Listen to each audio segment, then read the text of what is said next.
everyone, welcome to Jasper Jinx Academy. We are finally back. It took a while. We had a lot of outages. We had some interesting things, and we almost had internet not working for us again. Actually, it was your electricity, right, Lauren? My power went out this morning, like right when I started streaming, like maybe 30 minutes in. It was Yeah. punk.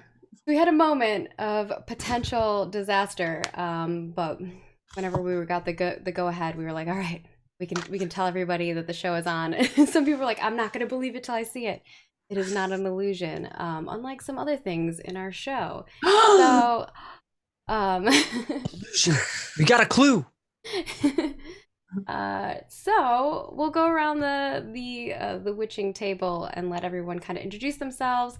This is the grand finale of Jasper Jinx Academy, or at least season 1. So hopefully we learn all the things.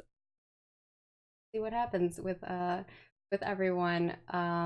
So first and foremost, I'm gonna go over to my first witch over here, which is Diane, played by the wonderful Nika Harper. Feel free to introduce yourself as well as your witch. Hi, I'm Nika. Oh god, this doesn't get any easier. I have no idea who I am. I'm Nika. I do things on the internet sometimes. You might have heard me or my voice and stuff. I play Diane, and Diane is a very politically focused manipulator type person, but she's kind of opposite me. She's very businesslike. She's a very businesslike witch, despite being what I don't think we discussed how old they are. 15, 16, something like that. Yeah, I think you guys kind of said you were teens, right? I don't think it was ever specific here. I don't think so. But yes, so she's a political go-getter. She wants people to like her and work with her, and she wants to get her way. And right now, things are not going her way. They're not going anybody's way. So I also really like how you're like, oh, depending on how far you get, this is the season finale. And I'm like, what if we just suck? Like, what if we get nowhere?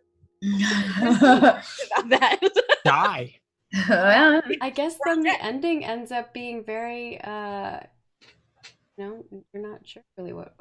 It's kind of anticlimactic. Yeah. There is a fail state. Hopefully I can use my GME powers as head witch and make sure that you are able to culminate to some type of ending that makes sense. A rat comes up, whispers in your ear, it was a dream all along. And then you wake up and we're just like, okay. Like, we rely on rats for exposition now, I guess. I feel like the GM magic is just like we flash over to just an entirely different group of witches who solve the problem while we're fucking around. And It's just like, oh my god, who are they? Anyway, we did why it. are they talking to that plant?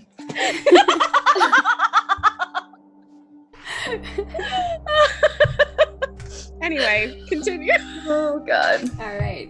Moving Why on. does one of them love bathing in trash? Speaking of trash fires, the wonderful trash witch that we all love and hate. I don't know, it's like a love-hate relationship. I think some people love you, some people don't. I don't know why anybody would dislike Eon. I mean, everybody loves hanging around Eon. Eon's the smell is beautiful. It's this delicious smell. to some. But Patrick, go ahead and and thank you, Patrick, for taking a break from your Borderlands 3 action. I want to play Borderlands 3 so I'm having withdrawals, but it's okay. Can do it. I have so much faith in you. But of course, tell us a little bit about you and of course the wonderful witch that you play. I'm Patrick. I have gotten the amazing pleasure of playing Eon. When Margaret first approached us, she's like, you're gonna have to create a witch, and everybody, like Nika and Lauren and Dot, they're all just making like amazing witches, and I'm like, fuck, I'm gonna make a trash witch. So I made the most complete opposite of me, just a repulsive, I don't want to say horrible person, because he's not. He smells horrible. So that's but everything he does is elegant and beautiful, which is the amazing things behind Eon. He has a adorable little rat named Phyllis that goes with him everywhere. My trusty handy dandy pizza box spell book is always handy, slightly rotting. And what was it? I don't even remember what happened. Was it Nika and I? Yeah, the last episode that we left off with was Yes.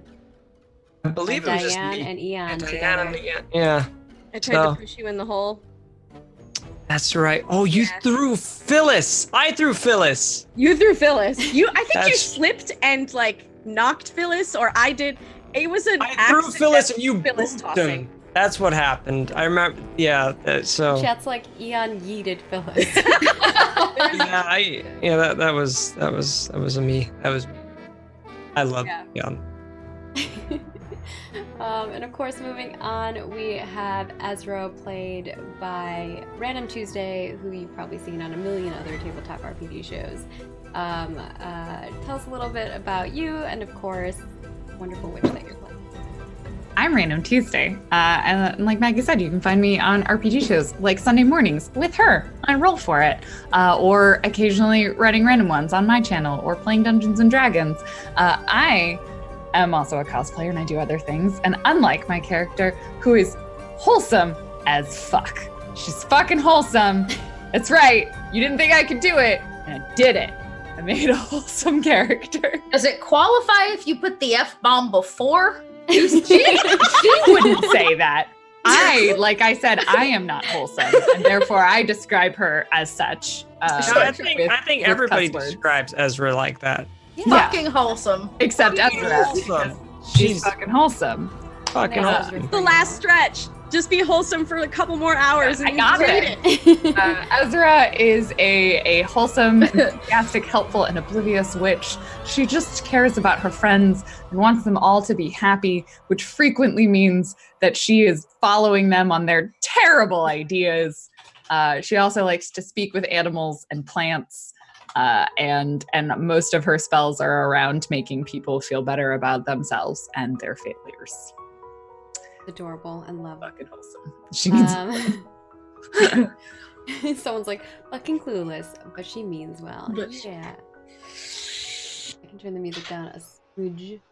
Oh, is the It's music loud? really hard. So the reason why we started a little late was because if you're watching on Twitch, we started a little late. I've had terrible audio issues today. It's been wonderful. My virtual audio cable didn't want to work, so now I have to do things in a really ghetto way. So audio. Do let me know if anything's strange, because this is not normally how I do things.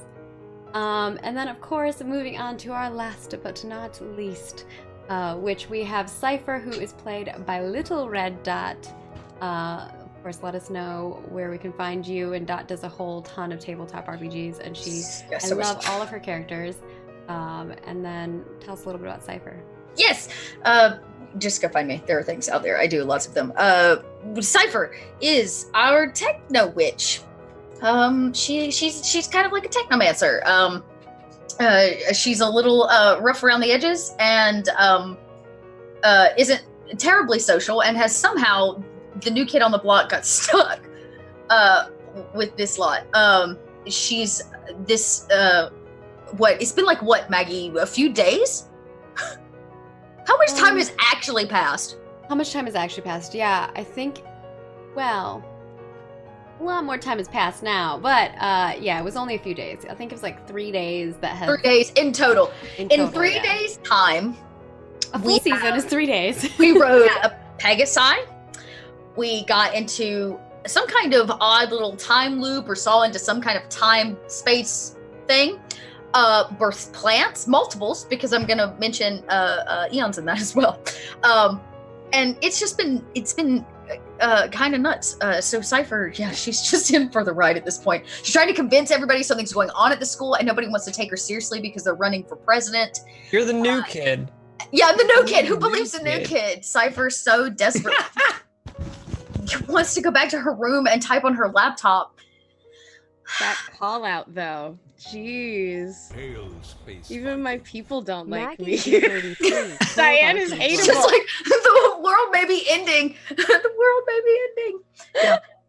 She's in the same spot now because like y'all were gone and it was just her and Eon and no one's listening to them. And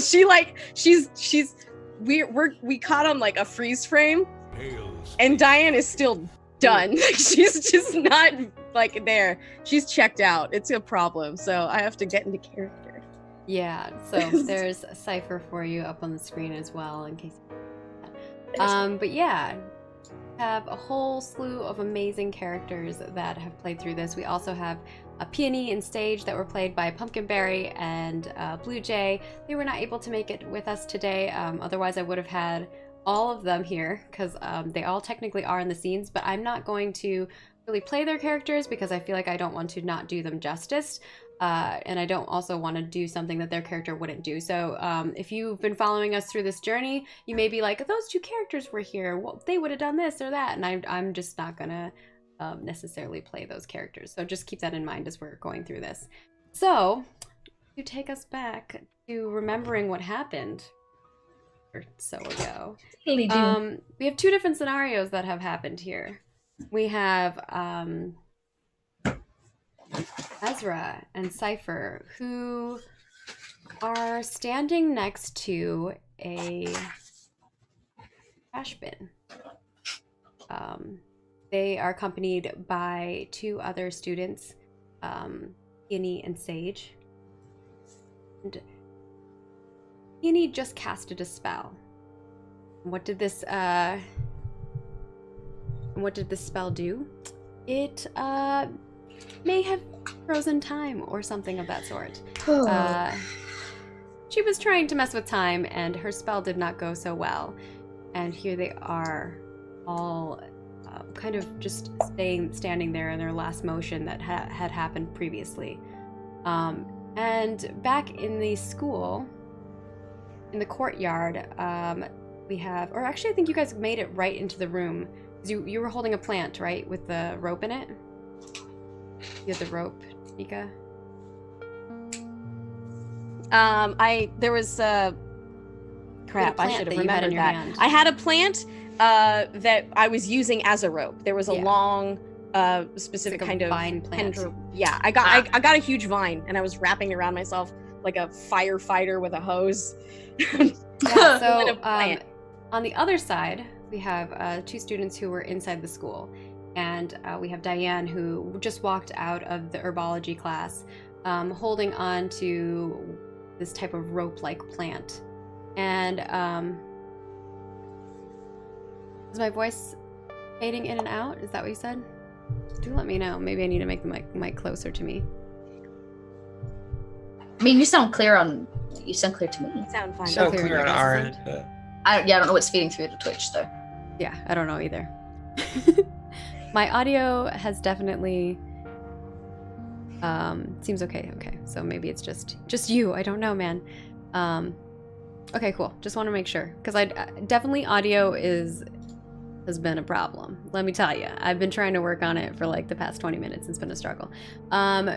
Yeah, in the inside of the school, we have Diane, who just walked out of the herbology class. She's holding the rope. Eon, who is kind of sifting through the trash bin, I believe, and he just kind of saw Diane walking out, and Diane was like, "Hey, you're supposed to be watching." And then the two of them kind of were in this discussion, and all of a sudden, they froze. And so we have the school all standing in time. The students that were once walking through the hallways are now standing in place that they were. The classes that were occurring, you have students who are sitting at their desk, maybe someone's fidgeting with something, and other students kind of like looking out the window. You have teachers who are mid-sentence or mid-casting a spell, and everything has just frozen in time. But what they all do here, or not all of them, I should say, this would just be the main four witches that are at this table right now. They all hear in their head a cackling, the sound of laughter that each of them have heard before. Through their heads and around them, they see things change. Out by the dumpster fades away. Oh, Grass on the friggin' ground. Eon straight pissed. The grass on the ground becomes this dark color. Stables that were off in the distance that they had gotten their Pegasus from is now worn down. The Pegasus are not there. The Whizbee field that is in front of them a little further off looks like it hasn't been used in a long time. The bleachers have this spider webbing along them. And the sky above them no longer looks like it used to. There was this beautiful sheen that made it look like there was these lovely clouds in the sky, but now it is dark. And what they see around them are skeleton Pegasus flying in the sky. The school itself, on the side of them, it looks worn down.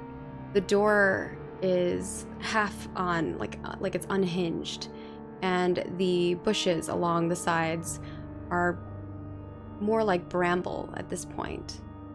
And there is one plant there that still looks the same as always. What's his name, Cipher? What did I call it? Bite! I called it Bite. B-Y-T-E. Yeah. I remember that. Just took me a second. I'll see if I can look at my notes. Yeah, I'll no. note. I had to take a second. Yep. It's Bite. And the one plant that looks fairly normal is Bite. What about my plant? You didn't plant your plant next to him. Your plant's like in your bag or something, right? It's in my pocket. Yeah. It's a pocket plant. Yeah. Did you give it to Um, Peony, I thought? Inside of the school. Me? Yeah. Mm, No? no, Peony observed it, I believe. Oh, okay. Okay. I thought there was some kind of transference. Inside of the school, we have Ian and Diane kind of in this conversation but frozen. And around them, they see things changing slowly. The trash bin is gone. You know, toying with Patrick, I love it. The door to the room, there used to be two doors there, right? The little small fairy door and the large door that talked to you every time you entered and exited the door. That door looks lifeless. It looks gray and worn, and it doesn't look like it was as lively, like the living wood that was there before, how it kind of looked like it had life of its own, no longer is there. The small fairy door is gone, and it's kind of like just this little peek hole that you can see into the room. The walls along the school they have like webbing on them and thick dust that has accumulated amongst them. And the posters that were on the wall are perhaps no longer there, or if they are, they're half torn, or like almost like this old like yellowish parchment, like they've been kind of faded. And any drawings or pictures or something that were on them are now faded as well. And I mean, Diane, who has put many posters of herself up there, notice that those posters are not of her. They are of other students that none of you have seen before. I feel like you're just destroying all of the things we love. There's no trash, there's no Pegasus, there's no Whizbee field, there's no posters of Diane. Yes, I'm in love with my own posters. That's the real There's no clincher. comfort food. I mean, maybe that's the reason. Fine. And I think that's kind of what you all can observe from the first moment that you see. And for a moment, I'm going to start with Diane. You're in this conversation engaging with Ian, and slowly he starts disappearing. And around you, there are no more students, and you're alone. I grab by him. yourself. I go for him. I grab him. Did You're again. alone by yourself, and all of a sudden, you can move again, and you can talk your mid-sentence. And I'm still alone. You're all by yourself. Do I have my plant? No. The You look plant's down, gone? The plant's not there anymore. Oh, this is terrible. This is like Nika Harper's scariest dream. I'm not sure about Diane. Probably upset, let's be clear. legitimately spooky to me. She's and nothing is around her. The school is. You can see what I described before, but there's no students, no people. She was intending to kind of go through the weird void portal anyway, so this is just uncomfortably. She's already in it. Diane's gonna go to the place where the portal opened up on the wall before. Yeah. So you kind of walk down the hallway. You open the door to the kind of the courtyard where there's the garden and whatnot when you first walk into the school, that kind of area with the 4 doors. And you walk into that area. As you're walking down the hallway, you're looking around and you see more of these posters, right? And they have these students that you've never seen before. And you continue to walk. There's spider webbing kind of everywhere. And you open the door. Do you push it open like with purpose, or are you like kind of creaking it open and looking and peeking first? Or are you being cautious, I guess? No. But I also want to remember she's gone. She's nothing matters. Open door. Yeah. But also I actually want to take a look at those posters. How many people are on the posters? There's about 3 that you can see. Just from walking 3 different types, different people. Yeah. Presumably. And their posters look different. Everything here looks dead and aged. Yeah. How can you tell me about the posters? Are they? Yeah, sure. You want to look at each of them? Yes, I want. Yeah. They're my competition. The first poster is Graveyard Land. Actually, one that you recognize now that you're closer to it. It looks like that boy that you saw before. The last time when Peony saw something on the wall and you all were looking, at first you didn't really see anything, right? But then everyone else kind of saw, and you like looked. For a moment you saw it, but not very descriptively. And now you're looking at it and you can see it. You can see this young boy with like short brown hair or like dark brown hair. You can't really tell because it's like the poster's very hard to tell what's going on. And he has kind of like a long face, and he looks like he has a very like little smirk on his face. I don't like it. And he's got a witch hat, like a little black witch hat. The other 2 are people I don't recognize, don't matter. Yeah. You don't recognize them, not that they don't matter, but you don't recognize them. What you see is one of them is a girl with like short curly hair, and she's wearing like brimmed glasses, and she has a hat, like a witch hat on, that kind of has a large brim, but a small tip of her hat. And it looks like maybe it's a lighter color. You can't really tell because everything's so faded. It looks like maybe it's a lighter color, and it kind of matches whatever she's wearing under, but you can only see like, shoulders up. The third poster is of another young lady. She has very straight, long hair that goes down past where you can see. She has a like really beautiful smile, and she's actually quite attractive. And on her head, she has kind of almost like a hat like you have on. Yeah.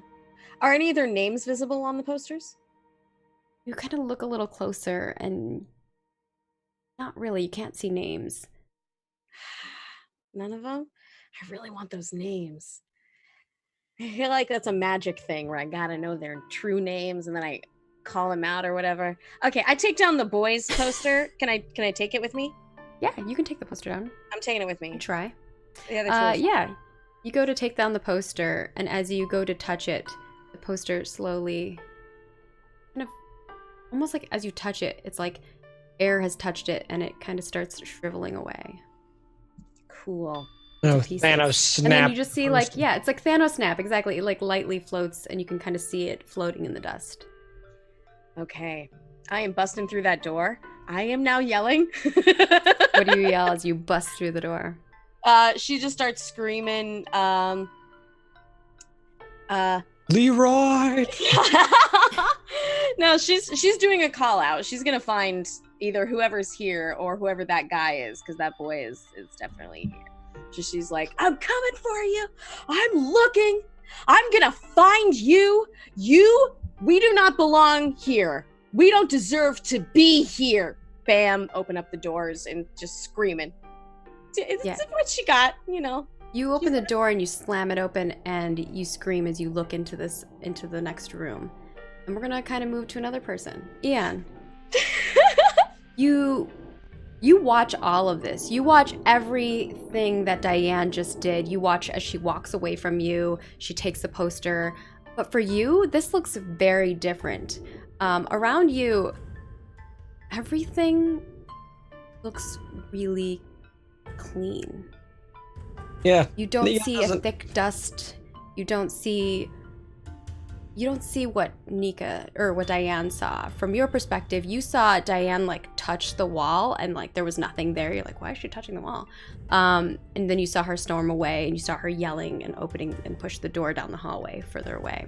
But for you, everything around you looks... No one has touched it before. Ian doesn't like that. He's gonna yell after Diane as well as cast a new spell through the hallway. What are you casting? It's called the Trash Heap. Ooh. So I am going to attempt to summon heaps of trash out of thin air because I don't like how clean it is. So hoping to just, I don't know, fill this hallway with trash, try to just see what happens because I witnessed a trash can just disappear. And I still have my tinfoily witch hat on because I believe the trash goes somewhere. So I am spawning it out of nowhere. Maybe what you're doing is just bringing the trash. I'm bringing it back. It's full circle now. Bringing back the trash. You're the reason the trash I don't know disappears. where it's going, but I know I have the funnel of where it's gonna be. But I hate clean and I hate cleanliness, and I love trash. But I'm also clumsy, so that might be a negative of those three. Well, what is it that you're exactly trying to do? Summon tons of trash down this hallway that Diane was just in. Okay, I don't think that clumsiness will affect you then. Okay. In this regard. I'm just gonna try to like whip out my book and just whoosh, tons of trash just all in this hallway.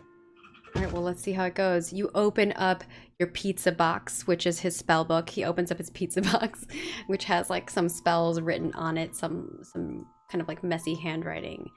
And he's going to cast his spell.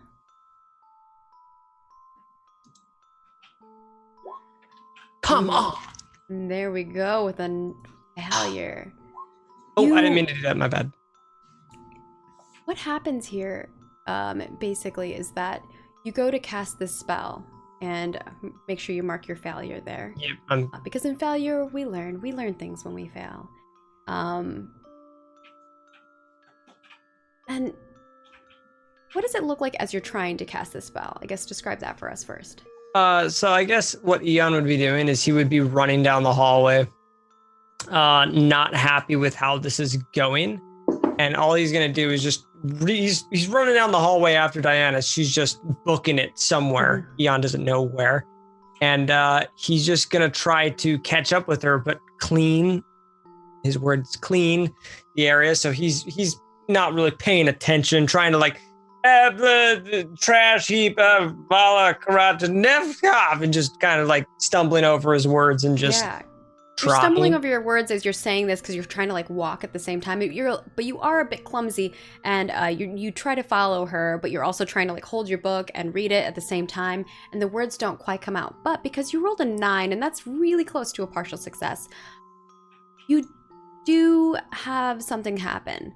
There are little bits of trash that kind of appear in where you think that you wanted it, but it didn't quite happen. So like something appears, but then it's almost like it fades away and disappears. Like you go to throw something and then it goes away. And you keep trying to throw things and they keep disappearing. And you find yourself in the doorway where you saw Diane standing there, and you see Diane push the door open and she's yelling. Or she yells and then she pushes the door open, and the two of you are kind of standing there. And we're gonna fade to outside, where I want to leave that scene where Eon's freaking out because none of the trash is staying. That's how I want it. Cipher. You are standing there, kind of engaged in this conversation, looking at Peony as she was starting to say something, and all of you kind of were standing all around her, waiting for whatever might happen, and everyone kind of freezes in place. For you, you find yourself not outside anymore. You're inside. You're in a small room.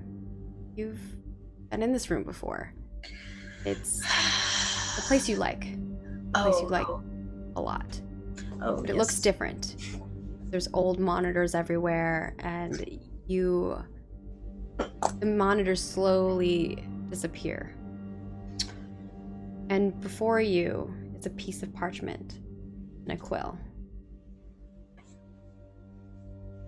And your hand goes to touch it. And you start writing. And you keep writing. Stop it. And you're writing. And it's like you're stuck in a loop of writing, and you just keep writing and writing and writing and writing and writing. And you know what you're writing? No. You're writing Taylor Swift song lyrics. No! Never! Never. I thought I was in hell. I'm sorry. Okay. And as you're writing, you come to, but you can't stop. Can I do anything? Is it just like it's happening and I can still like do other things, or do I seem to be like in a trance? You can talk, but your hand you feel this urge that you need to keep writing. And it's not that you want to, it's just like it feels like you have to. Cipher, you have to shake it off. I'm fired. Never. No, you're hired. You stay right there. You get an extra bonus.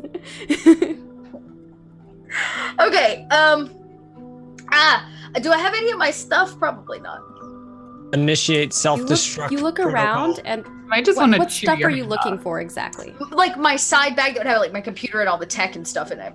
You feel your side bag there, but it feels lighter. Damn it. Okay. Okay, what Cipher needs to do some kind of identification spell. She needs to figure out what the hell's going on. Like, is she under, is this like a dream that's happening? Is she actually under somebody's control? She needs some answers. Dot needs some answers. That's like, I need answers. I need fucking answers. Okay, I'm going to, gosh, I have so many spells. When did this happen? Someone's like, look what you made her do. I love what's happening in chat right now. It's great. This is the Keep thing. the song lyrics coming. I don't know any Taylor Swift lyrics. There's only, well, this is my part of Dot that I've poured into Cipher. My mutual, okay. Let's do, I can't really use technology. I guess I'm just going to try to, it's time for a new spell. It's time for a new spell.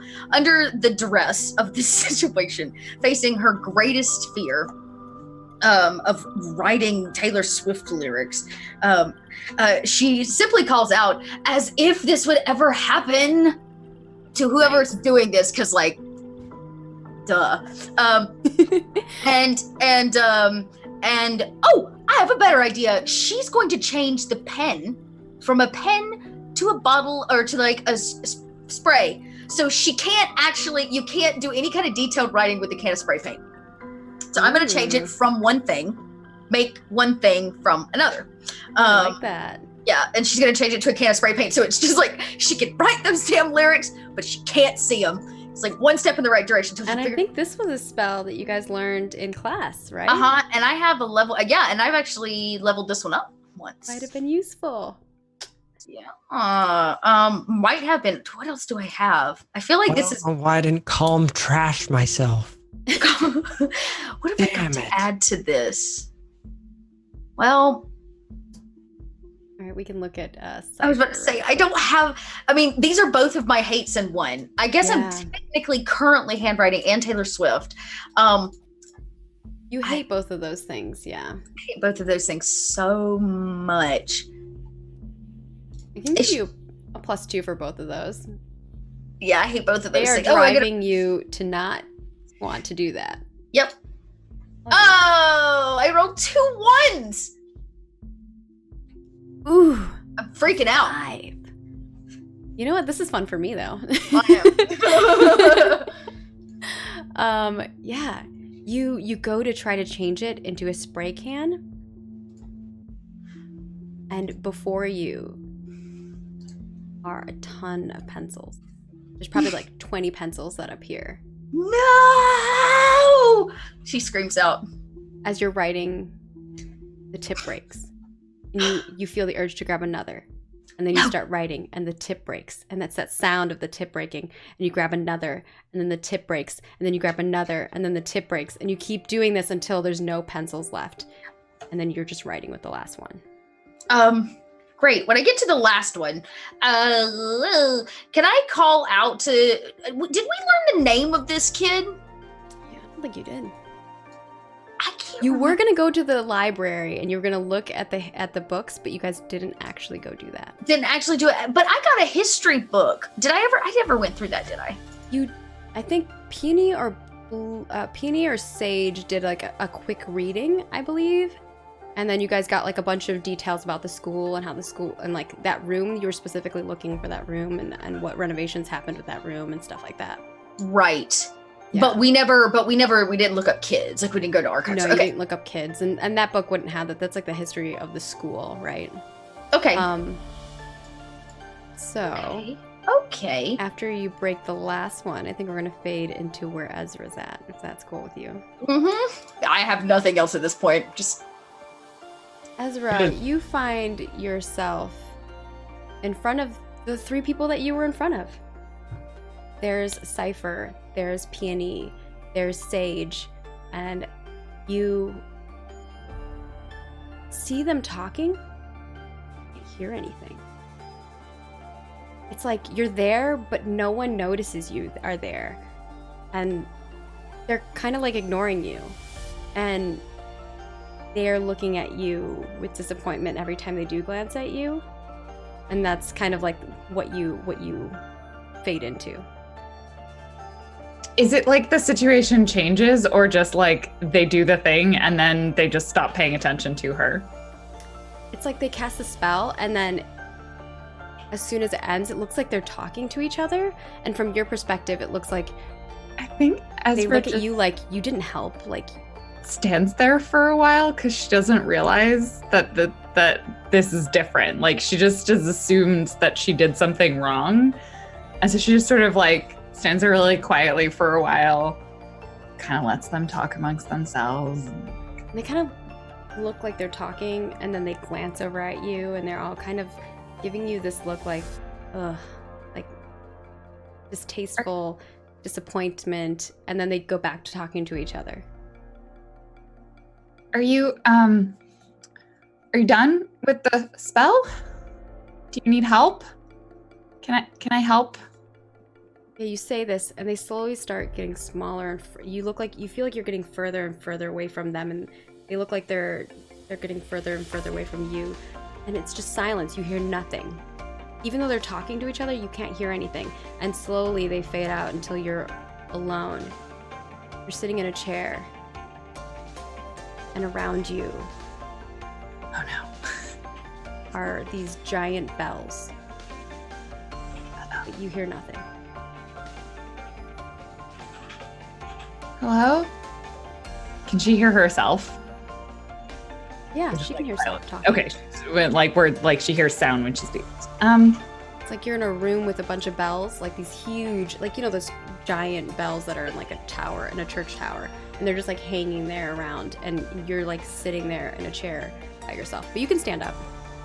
I think Ezra looks around and like it clicks that they were either the spell happened and like she disappeared. She's not really sure what happened, but like they maybe weren't intentionally ignoring her. Something's going on, and she kind of like looks around, and just like, hello?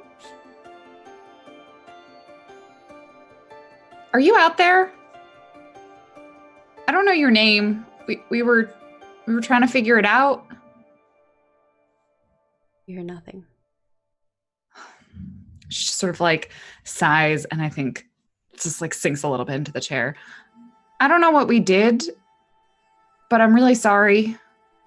I wouldn't have wanted to make you upset or hurt you or do anything that would have made you sad. I don't ever want anyone to be sad. One of the bells in the far distance, like 4 bells down, moves slightly, but makes no sound. Are you over there? Oh. She's just like, looks in the chair. I think she gets up at that point and just starts walking towards it.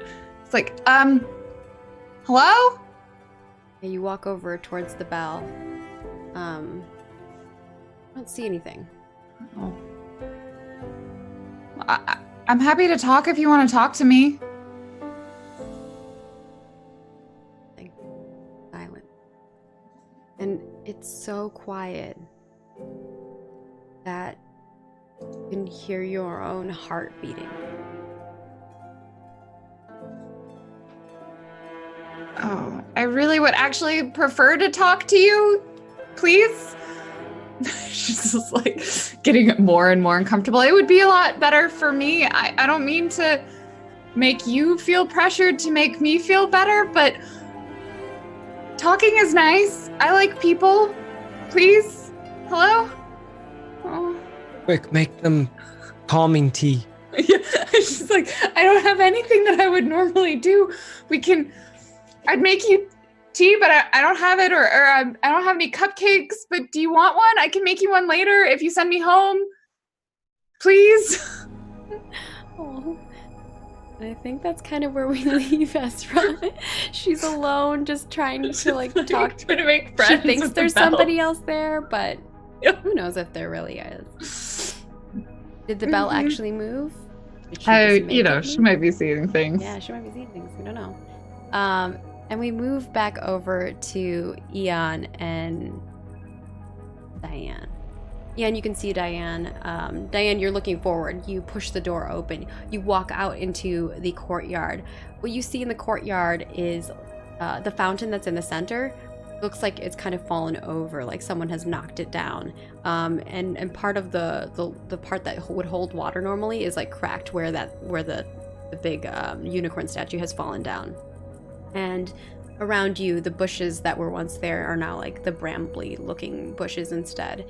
And the ground itself is like that dark gray black look. It looks like something's corrupted it. And you can look up at the sky, and you know, this used to be a beautiful garden. You remember walking in here with all of the lovely flowers and things of that sort. Yeah. And you look up at the sky and you just see these like skeletal unicorns flying around. Awesome. It's pretty awesome if you're into I that. think Eon sees that, does he? Eon's into the grotesque and weird. I mean, Yeah. Eon, what Eon sees when he looks forward and he sees what Diane's looking at, Eon sees the garden perfect in perfection. It looks like it had before, but even cleaner if possible. You don't see any trash bins or anything like that. There used to be trash bins in that courtyard area. There are none. Everything just looks very pristine to you. at this point, When you I look feel. up to this, when you okay. look up in the sky, though, it's like a hazy. Like it's almost like you blink and you can't see anything. Oh, that's weird. That's weird. I feel Eon would start to hyperventilate because he doesn't like this. It's too clean, and he's like having a panic attack. There's no trash. There's no comfort zone for him, and everything that he's summoning that is trash is disappearing. Diane has already flipped her shit. Right. So she charges up to the fountain and is officially pissed. She's not thrilled about this. So she is going to cast a new spell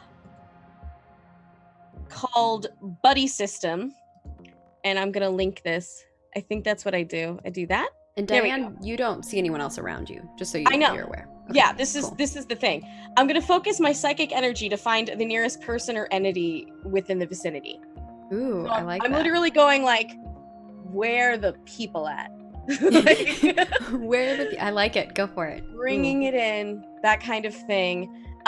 She hates being alone, so I'd like that to be a bonus. Definitely is a bonus for you. Let me see what else I can game this system with. Let's see. That's the whole point of it, so go for it. Devious and adapting. I think adapting makes sense. I don't know if devious makes sense. Okay, for this. adaptive hates being alone. For sure. And approachable. Yeah, you're trying to like find other people, and yeah, I think that's good. So that's a +3 to this. This is not gonna work. Is this a level 0 spell? Oh yeah, this is a new spell you just made. This is a brand new spell. This is not gonna happen. Hey! Ooh. I know. Okay, what happens here is you cast this spell. Explain to us what it looks like when you cast a spell, and I'll tell you what happens. I don't think it looks like all that much. It's a very internal kind of like power channeling spell. Surprisingly, it is not showy, because it happens only when Diane is alone, and so she doesn't need to show off or do anything. So she just sort of like bows her head and focuses. And that focus is just almost to listening, to feeling. She's kind of both centered inwardly, but blowing her spirit out to find other resonances of spiritual energy. I love this. Yeah, because that's something that she responds to very well. So you're doing this, and you're like holding in, and you kind of like emanate this, like it's almost like this wave of energy that comes through you, and you're it's kind of like it stops when it goes around an entity, and you do feel something behind you, and it kind of your energy just wraps around part of that person, and then it disappears slowly. I approach it, and I have my hand out. You turn around and you put your hand out, and you walk forward. You keep walking forward until you get close to where it was, because it's faded now, so you're not sure. And Ian, what you see in front of you is you see her turn around, and she puts out her hand, and then she starts walking towards you with her hand out. And from your perspective, you just see her coming towards you. Very curious. Do anything? She looks questioningly forward, and not that she's looking at you, but looking your direction. I don't even know if Eon would be focused on that, honestly. I think he would still be like in the midst of his like panic attack. You're like I'd probably notice that Diane is doing something weird, like looking for a high five or something in Eon's mind, but he's just like, no, not focused on it. Do you put your hand up to give her a high five? No, he wouldn't even notice it. Okay. What happens is, Diane, you push your hand right into Eon's head. Eon, she's pushing, and you're getting moved unless you do something.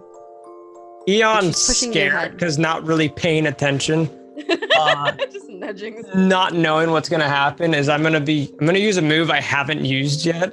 I've had it since we started this campaign. I'm gonna Nova Trash right at my feet. So this is a fun thing. Basically, I'm gonna throw a giant ball of trash at an enemy or enemies, but I don't know where the enemy is. I felt something touch me and take me off, kind of like... Yeah, something touched you and moved you. And Diane, you felt like you touched something. But I don't know what it was. Obviously, I could see Diane, but I'm not focused on that. So I'm just going, boom! Just aim it at the ground. I think because I'm clumsy, I'm going to lose. Yeah. But trash, probably gonna cancel that out. So I think it would just be... I don't even think my hates for clean and cleanliness would really even go into this, because I'm just reacting. Yeah, I think maybe repulsive could work, because you are like, you're trying to push something back. Like, I think that's the only one that would work out of all Yeah. That's a good point. I wasn't gonna add that just because it's such a reaction-based thing, but I guess... You can nerf yourself. I'm perfectly okay with that. Repulsive, yeah, I'm just gonna do a natural roll, because I don't think he would even like... Oh no, it's not based off of anything to gain. It's literally... He's just panicking. What the hell touched me? Yeah, kind of a thing. Like, you just were hyperventilating because shit's going crazy, and now someone's touched you, and it's not even that you are thinking about who's touching you. You're just freaking out. Okay. Yeah. Oh god. Awesome. Ooh. All right. So explain to me what this looks like, and I'll tell you what happens. So Ian doesn't even need to open his book for this one because he's memorized and has practiced this spell for ages. He gets touched probably on the side of his head, and he's freaking out. There's no trash. It's disappearing. And as he feels it, he freaks out, kind of jumps back a little bit, and just immediately says the magic words, and just this glowing purple and green light starts swirling around his hand as it gets bigger and bigger, and you can see trash, and then you smell trash, and it just keeps getting bigger and bigger, and after a couple seconds it's as big as he is, and he just throws it straight into the ground, just kind of like it, just boom, just, and he kind of just explodes, and it kind of sends him a little bit flying about 10 feet away So from. this is a partial. I was just asking you how it looks when you cast it. My 'cause bad. I get to describe what it looks like when Sorry. It's okay. This giant ball yeah, of trash The shot at ball my doesn't feet. get as big as it normally would. So it would normally get larger and larger, but for you, for some reason, it stays kind of like almost like snowball size. And although you're trying to concentrate to make it bigger, it just doesn't. And you go to throw it, but you miss slightly in the direction that you're going for, and it does kind of push you back, and you kind of like tumble a little bit. And it doesn't quite hit you, Diane. It goes off to the side, but you do get a little bit of splashback of some trash hits your like shoe as you look down. I feel like, can I add this, that somewhere we like cross to the mortal realm of humans to a dumpster in the middle of some city, and just a bunch of trash disappears from it, and then we cut totally. back. That's where the trash goes. Yeah, he summoned it from elsewhere. I'm siphoning it from somewhere. Yeah. Yeah, I love that. You're always I'm worried cool with about where the trash goes, but you are where the trash comes from. I am the trash. Yes, I am the trash. truly is your element. Someone's like, I took so- the trash out. Where did it go? Okay. It's Ian gone now. Good. laughs maniacally. So Diane sees it? Diane is hit by trash? Yeah. Okay, Diane knows it's Eon. And she's okay with this. Mhm. And she's not going to cast the spell that she was going to cast. Can she smell me by chance? She can smell something. Now that Okay. like the trash is there for sure. You can smell. Okay. You can smell. If I can smell something, it's probably Eon. Like You smell the trash that's off to the side. That's what Yeah. you're smelling. Yeah. I'm smelling that. Other But it question is I kind have. of familiar to you. It's a familiar smell. My question I had is, when I kind of detonated myself, did that trash disappear after a second or no? For you, yeah. It's the trash looks like it got cleaned up. I'm not gonna know that until I get up. But So I know that I'm not alone. Mhm. Since I had a successful cast, does that mean I automatically get the spell? You had a partial success. Okay. But was that a success? One success, 3 successes gives you a level up. Yeah. So you have the spell at level 0, and then if you get 2 more successes, you get level 1. Because sometimes if you're first learning it and then you do it, it's a weird thing. But I think that's just in classes, not when So you. yeah, it's only classes. Okay.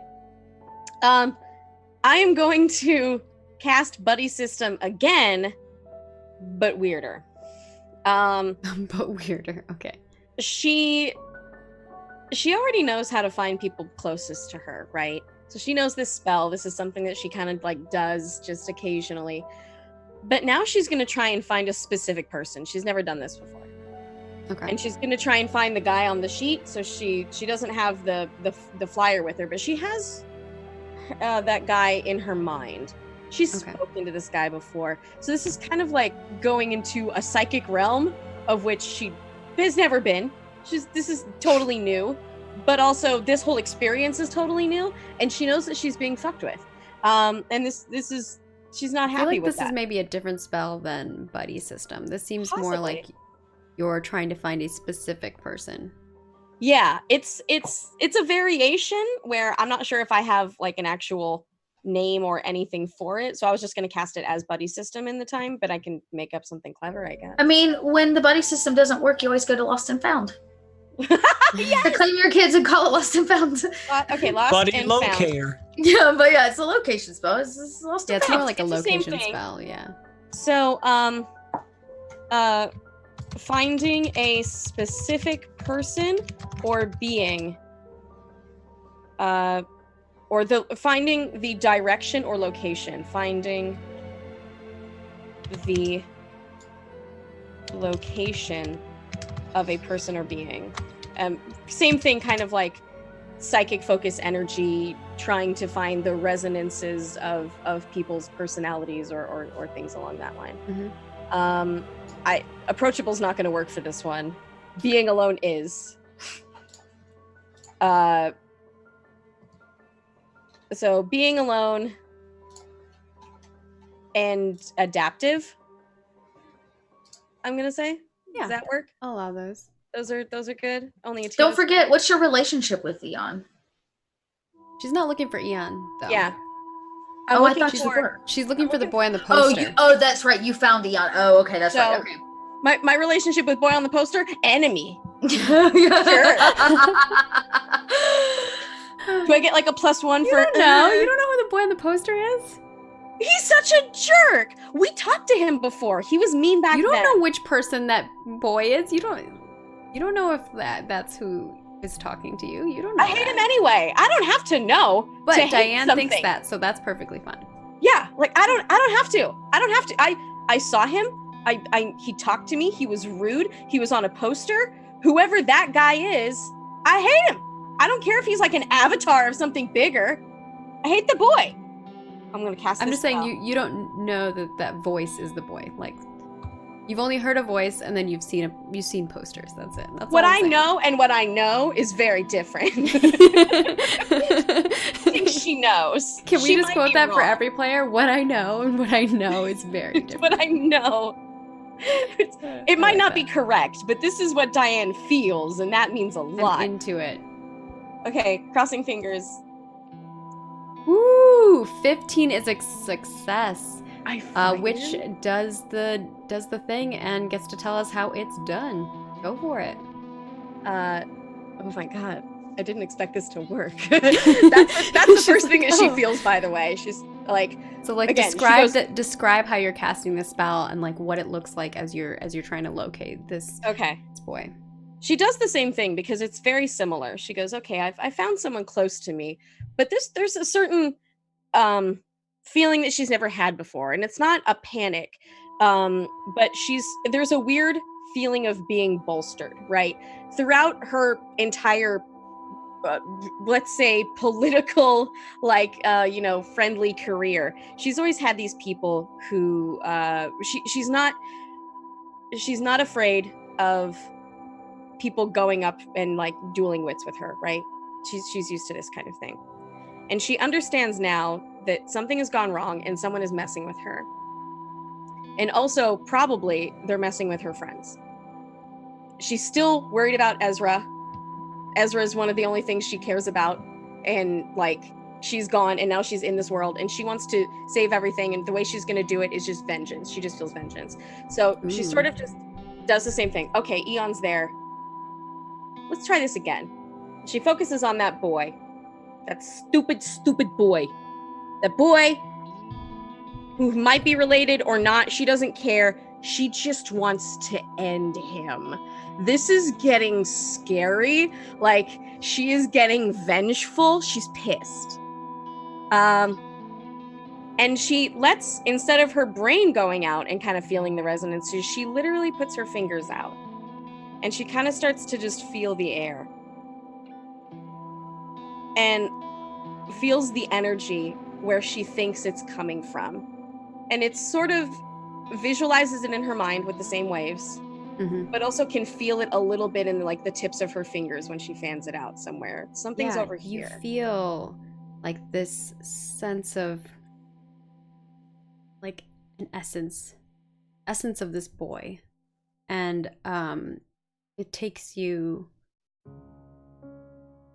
back into the school, not through the door that you came from, but through the middle door. So there's 4 doors. This is the door on the left that's in the center, and you start feeling that direction, and you start moving that direction. And you see what Diana is doing, and you can clearly see that she's walking in that direction with her hand out, and she looks like she's concentrating really hard. Ian would kind of pick himself up, notice the trash is gone, and just start slightly freaking out, but more. Phyllis is like down where the trash is and looking around like panic, and then runs back over to you, up your leg and back into your pocket. Ian would just kind of just notice Diana's left and him not wanting to be alone without trash. Yeah. Knowing that Diana's like kind of like the only other comfort now.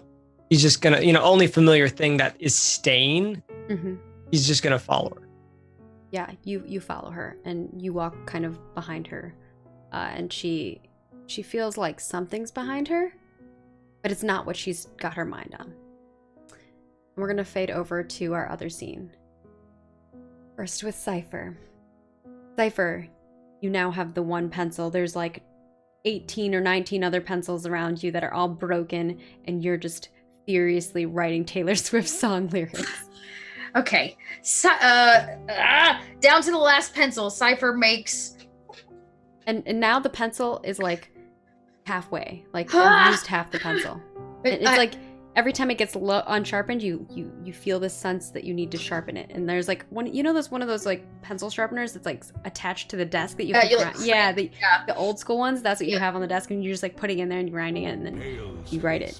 Okay. Can this be a Taylor Swift pencil? Like it's got her face on it. It's got her face on the eraser, on the back end of the eraser. Yeah, I love it. Okay, so okay. All pencils have erasers. At least most do. And this one has an eraser. And in final moments before Cipher either stabs herself with this pencil, she realizes, she's like holding up and she's like, you have to stop. And then she sees the eraser and she remembers that she knows a spell called Control Z, which takes a step backwards to remove anything I've drawn or created. I love it. I actually have that. That's something from some other time because I failed to cast it. So I'm gonna try to use that. Yeah, all I can do is try. Yeah, plop it in chat and then roll it. Oh yeah, here. I'll put the text in chat so people can read it. And then... Chat. I don't know that I have any modifier for this. Okay, let's look at Cipher. Because the only thing are my hates, which are both the two things I'm currently dealing with. Ooh, maybe understated. Like they underestimated you type of thing. Oh, interesting. Yeah. Like that, right? Yeah, that's true. Yeah. Okay. I don't think anything else makes sense in here because you hate writing and you hate this situation that you're in right now. I hate it so much. I failed. Oh, failure. Just barely. Just barely. That's okay. Barely failing. I tried. And you're concentrating on this eraser because you realize it, and you're holding your hand, and it's like for a moment there you're not writing, right? Like you're holding it, your hand wants to go down, but you're pushing back on it, and you're concentrating on that eraser, and you're like, no, I'm gonna go away. But then your hand goes back down and you start writing again.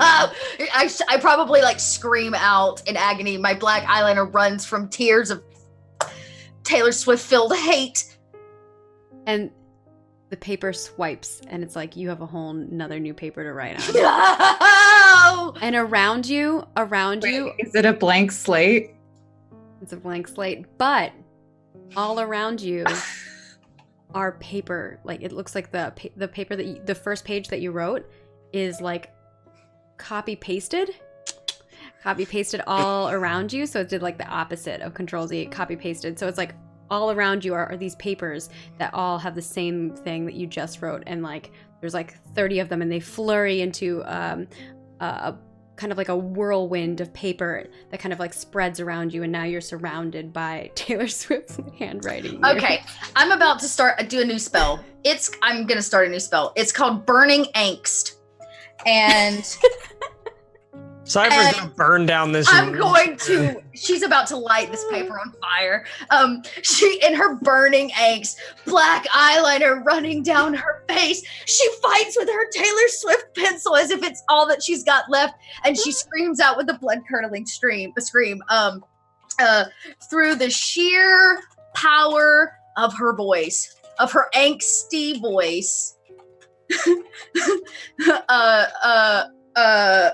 Items light on fire. Here we go. You sit in chat and then do your roll. Oh my god, I spelled angsty wrong. Did I? Oh, it doesn't like the Y. Angsty. We'll make it that way so it accepts it. It doesn't put the line under. Okay. Burning angst. Okay. I will say, oh, this isn't quite brooding. What else is there that I have? I mean, it's kind of. What do you all think? I don't know if Group it effort. It qualifies feels brooding? as brooding. Can be. A little too Think it's loud for- for brooding. I feel like brooding. Yeah. I was about to say, yeah, it is a Okay. vocal one, so it's more of like Yeah. she's at breakdown point. This is a last step. She will be curt with it though. Let's do that. She's gonna yell. What she yells is, Mm. "I hate you!" As she stares at the Taylor Swift, smiling, wrapping around her pencil.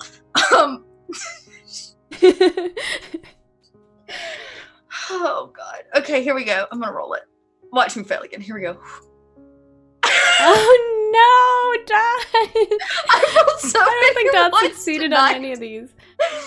Oh god. You know what? I will stay in my forever Taylor Swift hell. Guys, Dot. what if Taylor's watching right now? We're Oh, being so no. mean. I haven't said anything. She's terrorizing me. Hey, you know what? I can put Taylor Swift in the SEO, so I'm in. No, I'm just kidding. You know what, Dot? Since you I feel so bad you've rolled so many failures, I'm gonna let you describe how this failure looks. Okay, I was gonna try to light them all on fire. Yeah. Instead of lighting them all on fire, I wet them with my angsty tears.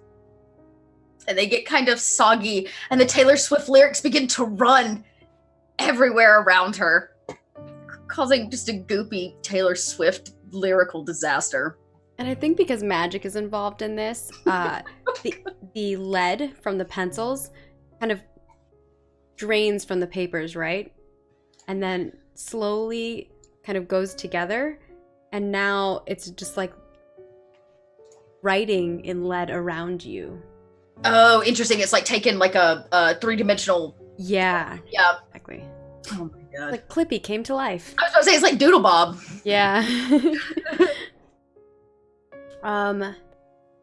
And that's where we're gonna leave Cipher for a moment. Sobbing, staring at her angsty mess. Ezra, Poor lady. you are standing next to this bell. You've walked 4 down. There's 4 bells back behind you. There's bells all around you. And you're standing there and you're like, anyone? Are you there? I'll bake you cupcakes.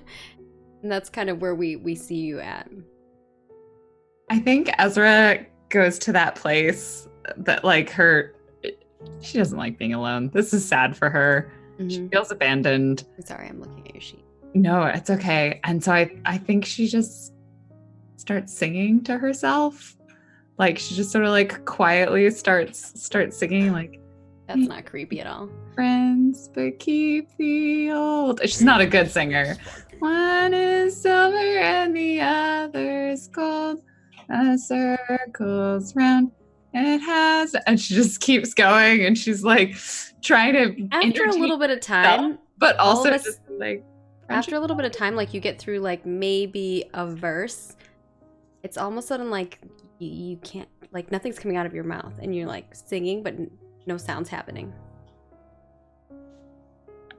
I'm sorry. And I assume she can't say anything, but she tries to say Like internally, what she's saying, yeah. like I'm really sorry. I don't know what I did. I don't know how I could have done better. I tried really hard. I try really hard all the time. I guess it just wasn't enough. I must have done something really, really bad. All the bells disappear. Around you, looks like you're in your old room. What does your bedroom look like in your house? feel like her bedroom has a lot of sports posters. Because she's a big Whizbee. There's like a Whizbee posters, and there's a big poster of Eloise Fleetfoot because that is her favorite Pegasus jockey. And I think she also has like Jasper Jinx Academy like things, Like you've been waiting to go to the school. Yeah, well, this is her second. Is this her first year there, or is it her second year? I feel like I think you guys were. This was going to be your second. I think is what we had. I thought this was our second. She's been waiting to get in the school, and now she's in the school, and she's just super all over it. But also, the rest of her room is fairly messy. There's a lot of her stuff on the floor. It's the like first for Cipher, though. Yeah, she has a very clear pile of dirty laundry that if a pungent sweat aroma is probably coming from it because she's done a lot of sports and then throws her clothes on the ground.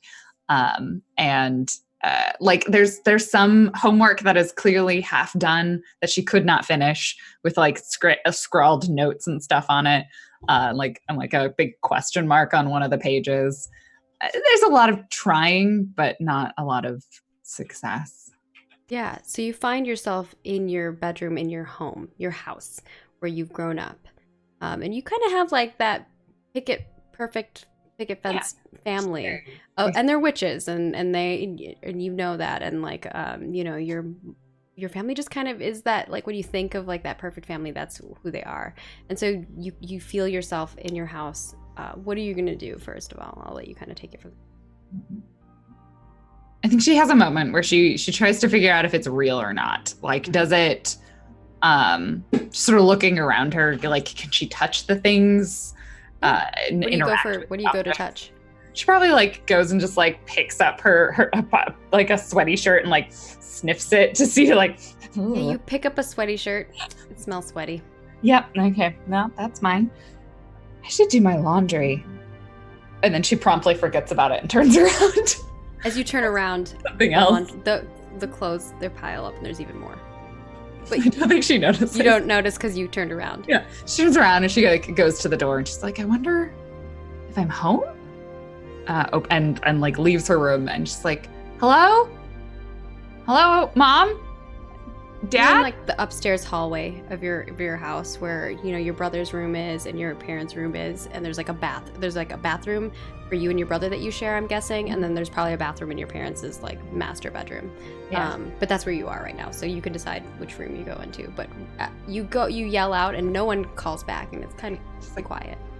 Gil calls out for her brother, and then probably like she goes down to the kitchen because that's her favorite place in the house. You walk down the stairs, there's the front door, you kind of turn a corner and you go into the kitchen. And there's your kitchen. Is there anyone in the kitchen? It's just empty. There's no one there. I'm hungry. And she starts baking. Like, I think she's like... I think you go to find the baking utensils and there's nothing. She like opens the cabinet. Opens Nothing. all of the cabinets. Everything's empty.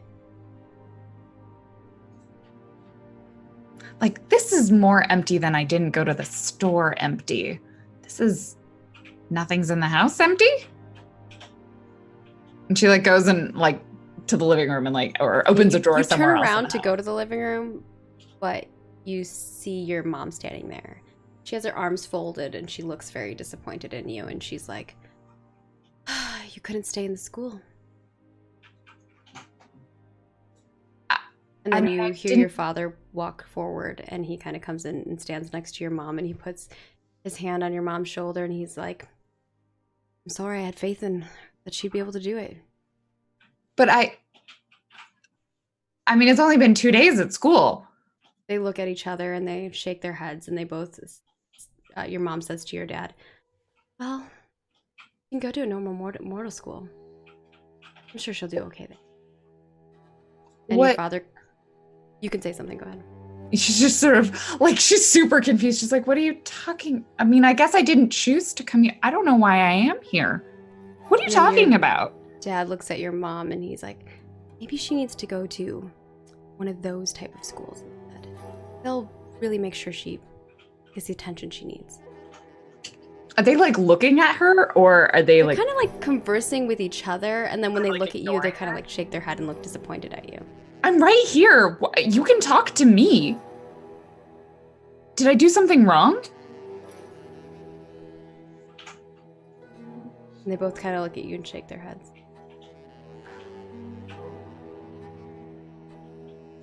I think Ezra doesn't quite know what to do about this. I'm trying to think if she has a spell that she would currently use. Mm-hmm. Maybe it's not that bad, but that's more for other people. So I think, because that's like her own, she does it on herself. She's like, it's not as bad as I think it is. You can also make up a new spell. Yeah, I'm not sure what she would do magically in this scenario. So I think she just kind of looks at you and she's like, you're being rude and mean. And I don't think you're real. Mm. And as you say that, they kind of like step forward, and your mom's like, honey, we're just trying to make sure that we get you the education you need. My parents love me and care about me, and they wouldn't talk about me in front of me when I'm not here. You're not my parents. And she just walks through them. You walk through them, and it's like they disappear. And around you, all of a sudden, you're in the school. You can see your friends kind of standing there. You see Cipher, you see Peony, you see Sage, you see kind of everything coming back to you. She like sort of yells out to whoever's there. She's like, I don't know who hurt you, but I want to be your friend if you'll let me. And I'll talk to you if you'll let me. You can stop making things that aren't real and making people upset. We can just talk. You just hear giggling in the background in your head, and then you hear words. Everyone wants to say things. They say nice things, they say mean things, but what do they say when they're not around you? I don't know. If they won't say it to my face, then I don't need to care about it, I guess. It looks like you care. Don't you? Exactly. What matters is that they're my friend. And what matters is not what they say, but what they do. What if they trick you? Well, then you're not your friend, and they're not worth your time and your energy. You're putting a whole lot of effort into people who either could be your friend or might not be your friend. And why would you want to be my friend? Because I don't know you. But I play tricks on you. Well, maybe you wouldn't if you were my friend, or maybe they'd be fun tricks. Dan does those sometimes. Fun tricks.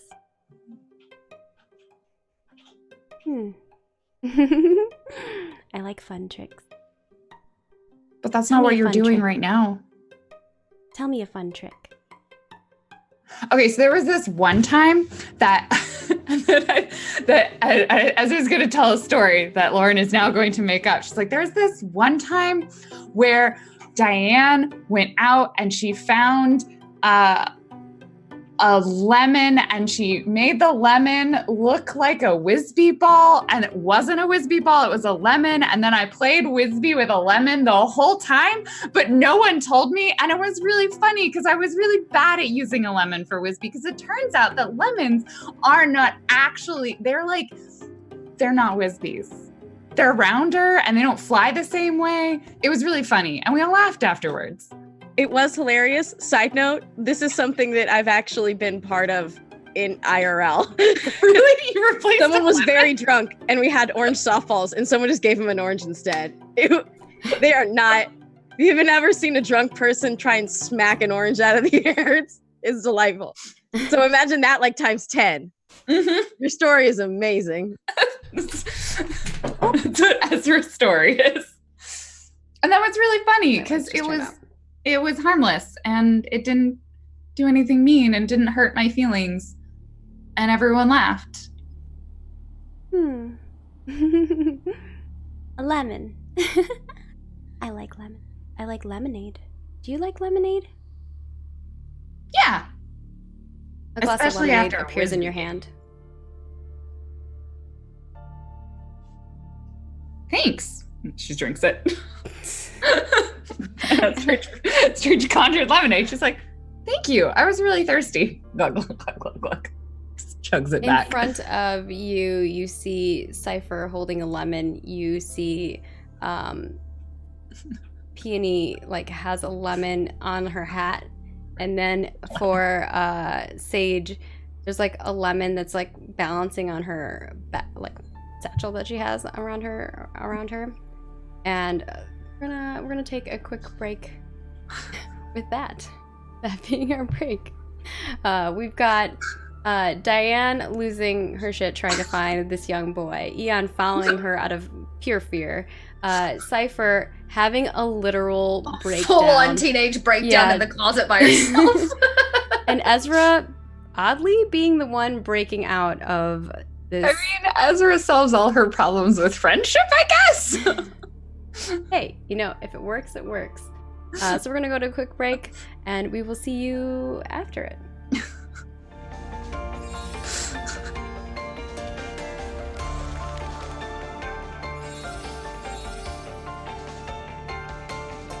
I think you're all muted. I won't be able to hear you. Sorry. But you can hear me.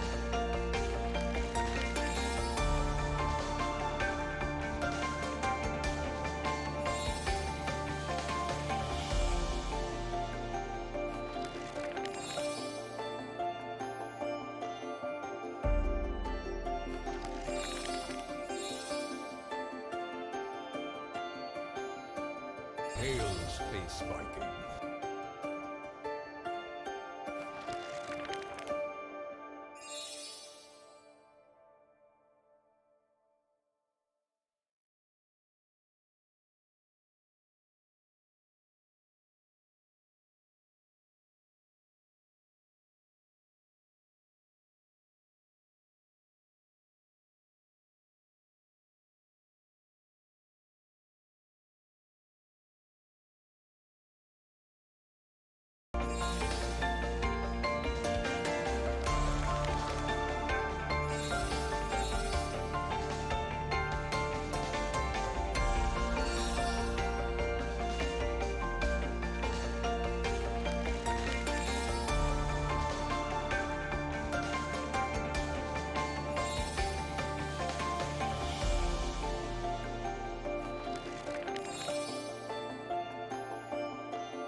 Hello, everyone. Welcome to the second part of episode 7, aka our grand finale of Jasper Jinx Academy.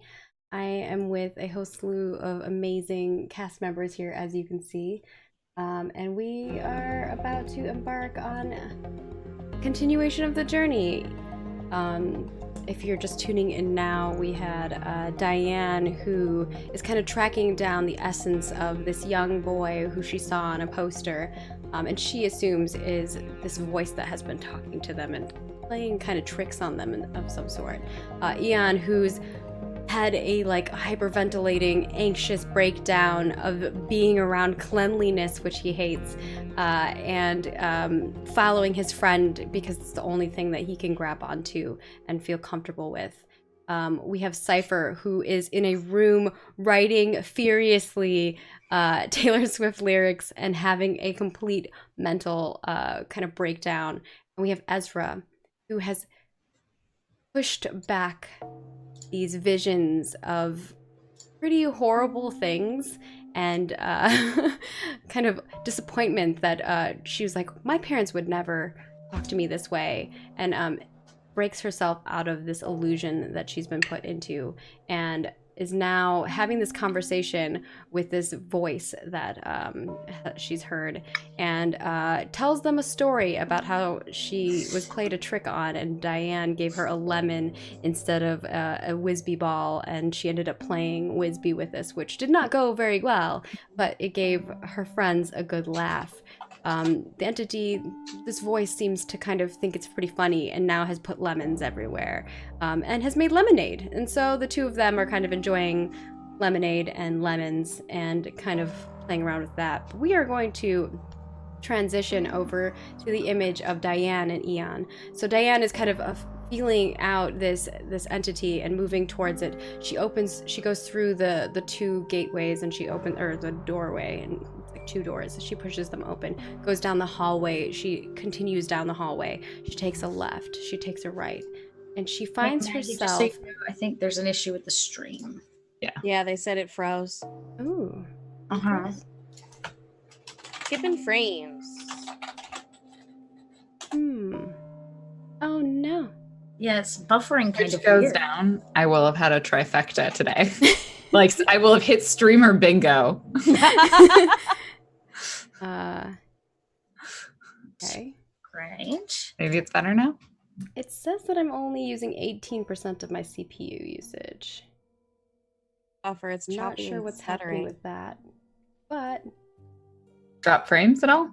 it does show that I'm dropping frames. I wonder if it's like the Twitch server. Usually it doesn't just drop flame, like the audio will keep in, but the audio's cutting out too. It's like the whole thing's juddering. Might be a Twitch problem. Audio's good though? They said audio's good. Oh, is it? Okay, it was crap on my end. It was juddering on my end. Oh We wait, may we're back. have to take things down and bring them back up. Okay, it looks like. I'm Okay. getting a thumbs up over here. Yeah, me too. It's looking clean on my end again. Yeah. Just took a minute. Everything looks cool on my end now too. They said it's I have a feeling it was the Twitch server. Ah, The server that I'm streaming to maybe had Yeah. an issue. Yeah. Because it doesn't like, I mean, if I'm in 14 to 18% usage, I shouldn't really have any problems. My internet's fine. It looks good to me, too. yeah, it's cleared up a lot. Continue. All right, It's because clean my again. I'm so editor's sorry, gonna like didn't have a mean to heart interrupt. attack if he has to like edit something together. Be like, good luck, have fun. So I'm not sure what you all heard, but I'll just kind of explain again what Diane was seeing, just so you all are on the same page. Diane swings open the double doors that are, it's like the second door, there's like 4 doors in this area that she's in, and she's opening up the second one. She pushes it open. She feels the energy of this. She goes straight down the hallway. She takes a left, and then she takes a right, and she continues onward until she stops in front of another doorway. This doorway is the doorway to it's a stage room, kind of where plays are put on or musicals are put on. Sometimes you have all of the school come together, and like the teachers will do like witches bees and stuff like that, like where you have to spell out certain things with magic and kind of like silly things of that spell? sort. Yeah. Spell out with magic. Yeah, you get it, huh? You Spelling bees. oh God. So you find yourself pushing open one of the doors. There's like 4 doors to this room, and once you get into the room, you feel it growing, like this energy of this child growing. Before you are rows and rows of chairs with like red velvet on them. They're floating. They don't actually like sit on anything. And down at the center, you can see a light shining, like a spotlight shining at the center of the stage. But the boy's not here. You don't see the boy yet. I'm still following just the energy. Is Yeah, it? it feels like it's down towards the stage. I'm going there, obviously. She's going. You're walking Back down there. towards this. You walk. Absolutely. You start walking towards there. Mhm. Once you get kind of halfway down, so you're halfway through like the chairs, a chair kind of sways in front of you, and you kind of like fall into it, and then it moves back over, and now you're sitting in a chair. Eon, did you follow her in? I would have followed her, but not probably paid as much attention to everything. So the chair swoops you up and moves you over, and you're now behind Diane, and it's a little jarring to you, and maybe you grab onto the chair that the back of the chair that Diane is at, and you're like, the two of you are kind of sitting there. Diane, you do feel something grab your chair and move it, but you don't, when you look, you don't see anything. In front of you, you see the spotlight slowly around it. You kind of see, it's, like when you look through light and you see dust kind of floating down? Yeah, you see that, but it looks like it's in the shape of a person. Like this dust around the shape of a person, and you can kind of see a silhouette of a person. And then slowly in front of the silhouette of this person, you see a pedestal standing there with a little microphone. And the pedestal is like floating on, it's not connected to the thing. And you can feel like the essence of that person is even stronger now. And as you're pulling towards it, I'm gonna have you cast it one more time for me, but this is for a different thing. Okay, cast general spell cast or lost and found again? Lost and found again. Okay. Oh god. Do I still get my same 2? Yes. Okay. Well, let's see. What were the 2 that you were grabbing?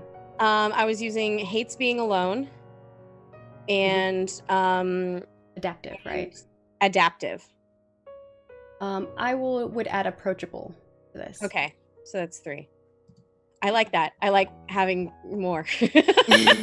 I'm very scared of what happens if this goes wrong. I'm actually gonna give you one more because you already had success with this, because this is kind of just an extra spell to see if this extra thing that I want to happen happens. God, I'm gonna fail so bad. See, I told you I was gonna fail so bad. Okay. All right. By the way, that's what the spell is. That's okay. So I will show the roll. I'm sorry. She rolled a 7. Didn't. And that was with a +4, by the way. Yeah, you just had bad luck. I rolled a 1 and a 2. Yeah, so you feel drawn to this energy that's before you, but the thing doesn't appear. So that was kind of to see if the energy or the entity would actually appear before you, but instead it stays still kind of like this silhouette. You're too welcome to do whatever you want. Is it interactable? Do I see it doing anything? It's not appearing, but I know it's there. You're looking at it really closely. It looks like it's standing there, but you can't see it what it looks like because it's just a silhouette. So you don't know if it's having emotions or anything of that sort. That roll was to see if it if it took shape, right? Become corporeal in any way. I see. Can you tell me a little bit more about the stage? Yeah, about what's going on. It's kind of a very large stage, so it's where you have had musicals and plays and things of that sort, contest and the spelling bee that I had mentioned before. To the right and left are these large curtains, and there's probably layers of these curtains, probably 3 layers. So you could have multiple different backdrops that could go on, and that way you can prep the backdrop before it or after it so that you can prepare the next scene right before you would go move into it. It's kind of like what you see before you. The curtains themselves do not have a levee or anything like that. They're magically run, so everything on this stage is magically run. There's openings at the bottom of the floor that can go up and down, but they're all controlled through magic means. And it seems to be a speech happening. There's the microphone. Potentially, yeah, that's what it looks like. And as you kind of as time's passing, because the two of you aren't really doing anything, you're just sitting there watching, you see 3 chairs appear, and it looks like maybe one of them is empty and the other 2 have kind of if it looks like there may be somebody sitting there, but you can't see who they are. It kind of looks like that light freckle of dust that's kind of glimmering around these people. Am I seeing the same thing? You are. You're seeing the exact same thing. Okay. But cleaner, right? But cleaner, yeah. Everything's shiny. The floor is sparkly. Have we tried getting out of the chair? I'm going to try and get out of the chair. Are we stuck there? You stand up. I can do that? Because I got swooshed over to the side. Yeah, it like swooped you up and moved you over. But Okay. you can get up. It's I just a get chair. up and I move back to the aisle. Can I walk towards it anymore? Yeah. I can do that? Okay, cool. This is a debate. This kid, or there's something about it. Okay. So total, I see about 3 figures, maybe, sort of. Yeah, Just- that's kind of like what you're making out, but just because you're like really concentrating on the spell, the only Yeah. thing that you really can tell is that there's somebody standing at the pedestal. You can't really see what's happening in the other 2 chairs, but you do see 3 chairs appear. So Diane's initial response is either kill, kill, kill, or someone else might also be in hell with us. Can't tell exactly what this is, but she knows. How do I know this? Okay. You can just tell me what you're trying to accomplish, and I can maybe help you. Or Because I everyone have else can an pitch idea, in. and I'm not sure if I want to cast it on myself or if I want to cast it on that being. What are you trying to cast? Boo. I am going to. What I have surmised, Diane is in the middle of this, is that this is happening specifically to freak her out, right? Eon is around. Eon's there.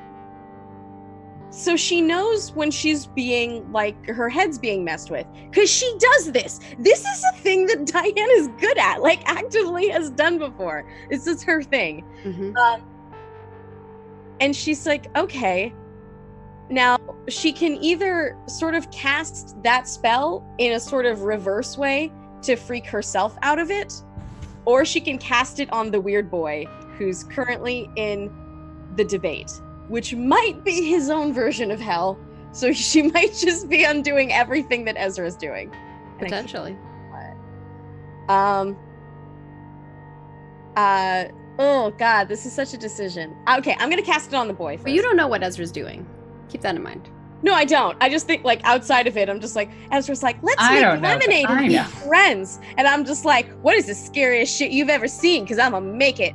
Like, like, oh, you want to get in a fear fight? I am good at the fear. Like, she's throwing down now. It's not nice. So yeah, she's gonna cast her spooky fury on the boy, I think. Okay, do it. Let's see how it goes. I'm Oh my excited god, to help see me. how this Okay, goes. devious, moral ambiguity. Yeah. Ezra's her favorite. Can I get that a doesn't bonus apply for- here. Huh? That doesn't apply here. Okay. Well, okay. Yeah. My Ezra's not favorite- involved in any of this, like, at all. Yeah, I think just 2 then. It's my favorite thing when Diane is being devious. That will give you a bonus, yeah. Yay! I get 3. Woo woo woo. Okay. Okay. I'm nice, trying. Nice I'm- ad there, Patrick. I'm trying, Mika. Yeah, This you is gotta. the beauty of the system is like your things can apply to other people too, which is, that's why like it's more of a group effort than just I was gonna cast it on Eon, but I've already done that before, and it's not like the world is going to get cleaner. So that's why I'm trying to do it after this. Spoilers for chat. I'm probably gonna try and do a reverse one on myself to kind of break out of it, but we'll see. Okay, so Boo out at the. Oh wait, I'll do the description first. Okay, there we go. So that's Boo. And I'm gonna try and do a really big one. I did it. Diane is on a roll today. Okay, Diane. Here's what you find out.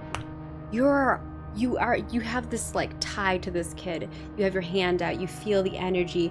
The energy kind of swoops around him and swirls around him, and it goes into his ears and into his head. And what you see in your head is the entire crowd of the school, and you're seeing like kids' faces that you've never seen before, and you're seeing all of them just pointing and laughing and pointing and laughing, and that's what you see in your head. Boy. I see it. That's what his fear is. So he's stuck in here too. Okay. Well, Okay. You're gonna Okay. illusion it into being. That's what his fear is. So I'm making this happen. Yes. Well, so first, Is it already your happening? thing says, learn what freaks someone out. I'm telling you Yeah. what freaks them out. You decide what you want to do with that. See, the hard part is that I think that she would think that that's already happening, that she's already seeing this. That's not what's happening. You look around and you don't see that.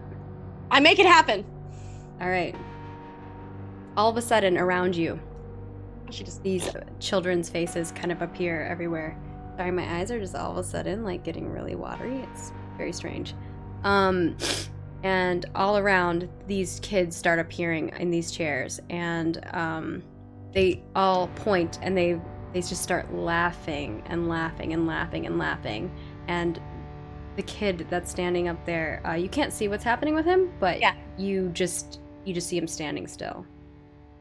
ha ha ha ha ha ha ha. I revel in the moment. I watch Margaret cry. I'm so like, sorry, baby. I don't know what's happening right now. I don't know. broke My allergies just her. started panicking and attacking me. That's happened to me before, and it's Really? super scary. Yeah, and I then was in once it Seattle. starts stopping, it's hard. It's so weird. I've had like the worst allergies in like the past month and a half, and I've been taking like new allergy medicine. And I'm And just, it like, I just have like these panic attacks of like what do you call allergy it? panic attacks. It's pretty- Allergies. Of So having weird. no trash around, right? Or just like my eyes just start watering. I'm sorry. Okay. But go on. I am also. Okay, can I just keep rolling? Can I just keep doing a thing? He goes silent. I mean, yeah, you make this appear, and then you see like him kind of standing still. I am going to do a thing, and I'm not sure if this is like an add-on. It might just be a thing that she does. Here. Okay. I was gonna cast I Can Fix It. And also, Ian, you're welcome to do something too. Like you see around you what Diane has appeared. You see a bunch of kids all around you in seats, and they're all laughing and pointing at the stage. But at the stage, you don't see anything really. You just see. Eon Kind of like what honestly I wouldn't expect even be before. focused on that. He's used to kids making fun of him and stuff like that. That's probably what he thinks is going on because there's nobody Yeah. up there. He's just I'm gonna have Eon just snap here in a second. So like mentally, he's just not gonna be okay for a little bit. Okay. All at once, I'm gonna stand up, get pretty close to the podium. I'm gonna make the illusion end, Okay. and I'm going to attempt to like speak out and say, "Let's parlay." Okay. Like, I showed what I can do, and I can do worse. Whoever you are and whatever's going on here, So you I walk think up to it's the time that we stage. have a talk. Yeah, so you walk up to the stage around the side. There's like a staircase on both sides. You go up one of them, and you start walking up to the podium. But as you're walking up to the podium, I'm gonna switch over to first Cipher, and then we'll go back to Ezra. Oh, Cipher. Cipher, you're furiously writing. There's lead writing in front of you that's also got the lyrics of the wonderful Taylor Swift, and you're dwindling down. Your pencil's getting pretty low. You might have to grab one of the other ones. I thought I used them all. Well, the tips of them broke. Oh, I see. Like, because I was writing. Yeah, it was and I like the gotta tip pick up broke, another and then you grabbed idea, another sorry. one. The tip broke, and then you. I got you. Okay. She hasn't stabbed herself yet. No. I have not stabbed myself, though I feel like that's rightfully coming. Oh! Okay, so these words that are now three-dimensional and in this space, are they moving? Are they combining themselves? Are they just like... It's just lead kind of writing, and like basically, yeah, the lead kind of conglomerated together and started. It is just Okay. writing around you. It's just riding around, like floating in the air. Okay. Yeah, it's just floating in the air. So it's like Alright. basically lead writing that's floating around you in the shape of Taylor Swift lyrics. Oh my. Okay. I'm going to no. Yeah, this is And you've probably gone through like 7 more pages that you've written. I know. I'm like freaking out. Okay. let's do. Oh, I know. I'm gonna cast Control Alt Delete, and I'm gonna clear all Taylor Swift lyrics from my mind. Okay. Ooh, this is going deeper. Yeah, we're gonna go deep. I'm wiping it clean. All right. Let's see. What do you got for that? I don't know. I'm not using a laptop or my computer. None of that. None of this has to do with being respected or brooding. I'm just fighting for my life here in a closet by myself. All right, I'm just gonna flat roll this one, I think. All right. It's all luck. Hey, my first partial success of the night. Ooh, partial success. All right, tell us how, describe how the spell looks, and then I'll tell you what happens. Okay. I look at these damn words floating in the air, and Cipher goes, "There's no way you can exist if you're not in my mind." And she puts the pencil against the tip of her temple, and she pulls from her temple using the tip of the pencil, kind of like a wand, out of her mind this like conglomeration of every Taylor Swift lyric that she's ever subconsciously ever had to hear in her life ever, into like a little ball. I feel like this is a very Invader Zim moment going on. You see this, you pull this pencil away from your head, and what the camera sees, what the viewers see, is this black inkiness coming out of your head, and it spins around and it kind of goes into the pencil, and it's all out of your head. Like sling it against the wall like a... But it's in the pencil now. Can I drop the pencil? But your hand is grasping onto the pencil. Okay, well, and at least you have successfully removed the lyrics from your head, but the pencil itself is kind of drawing you to the paper, and you're holding it. It's not it doesn't have the control to like move it to the paper, but it's a fight. It's like this magic struggle of a fight that's happening. And the pencil itself has changed now. It was like this pink, sparkly pencil that had Taylor Swift's face on the back of it. But now the pencil itself is like this black, inky, glittery look. The pencil on the outside. The lead on it looks kind of darker than it was before. And the eraser itself has turned this gray color. And the Taylor Swift face is still there, smiling at you, and it winks. I hate you. That's all I say. I stare at this one. I hate you so much. You just see her looking down at the pencil, yes. I hate you. I kind of like that scene just to end right there. I hate you.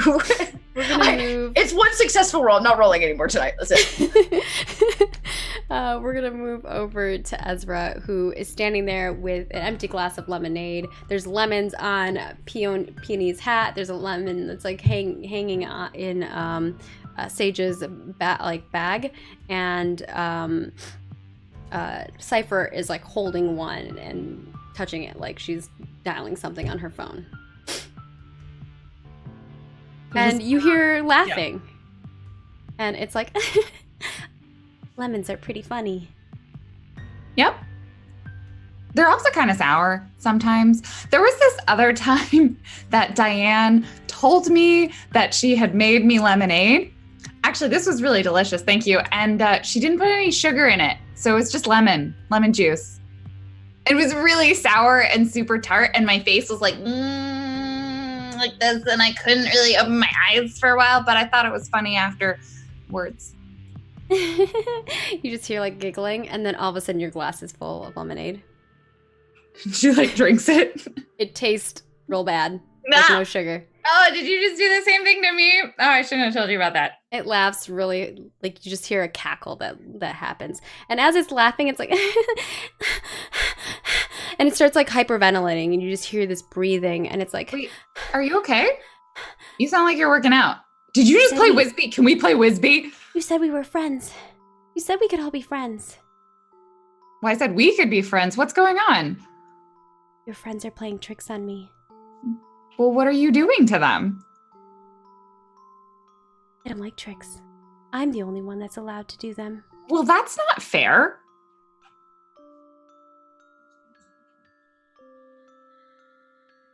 like this.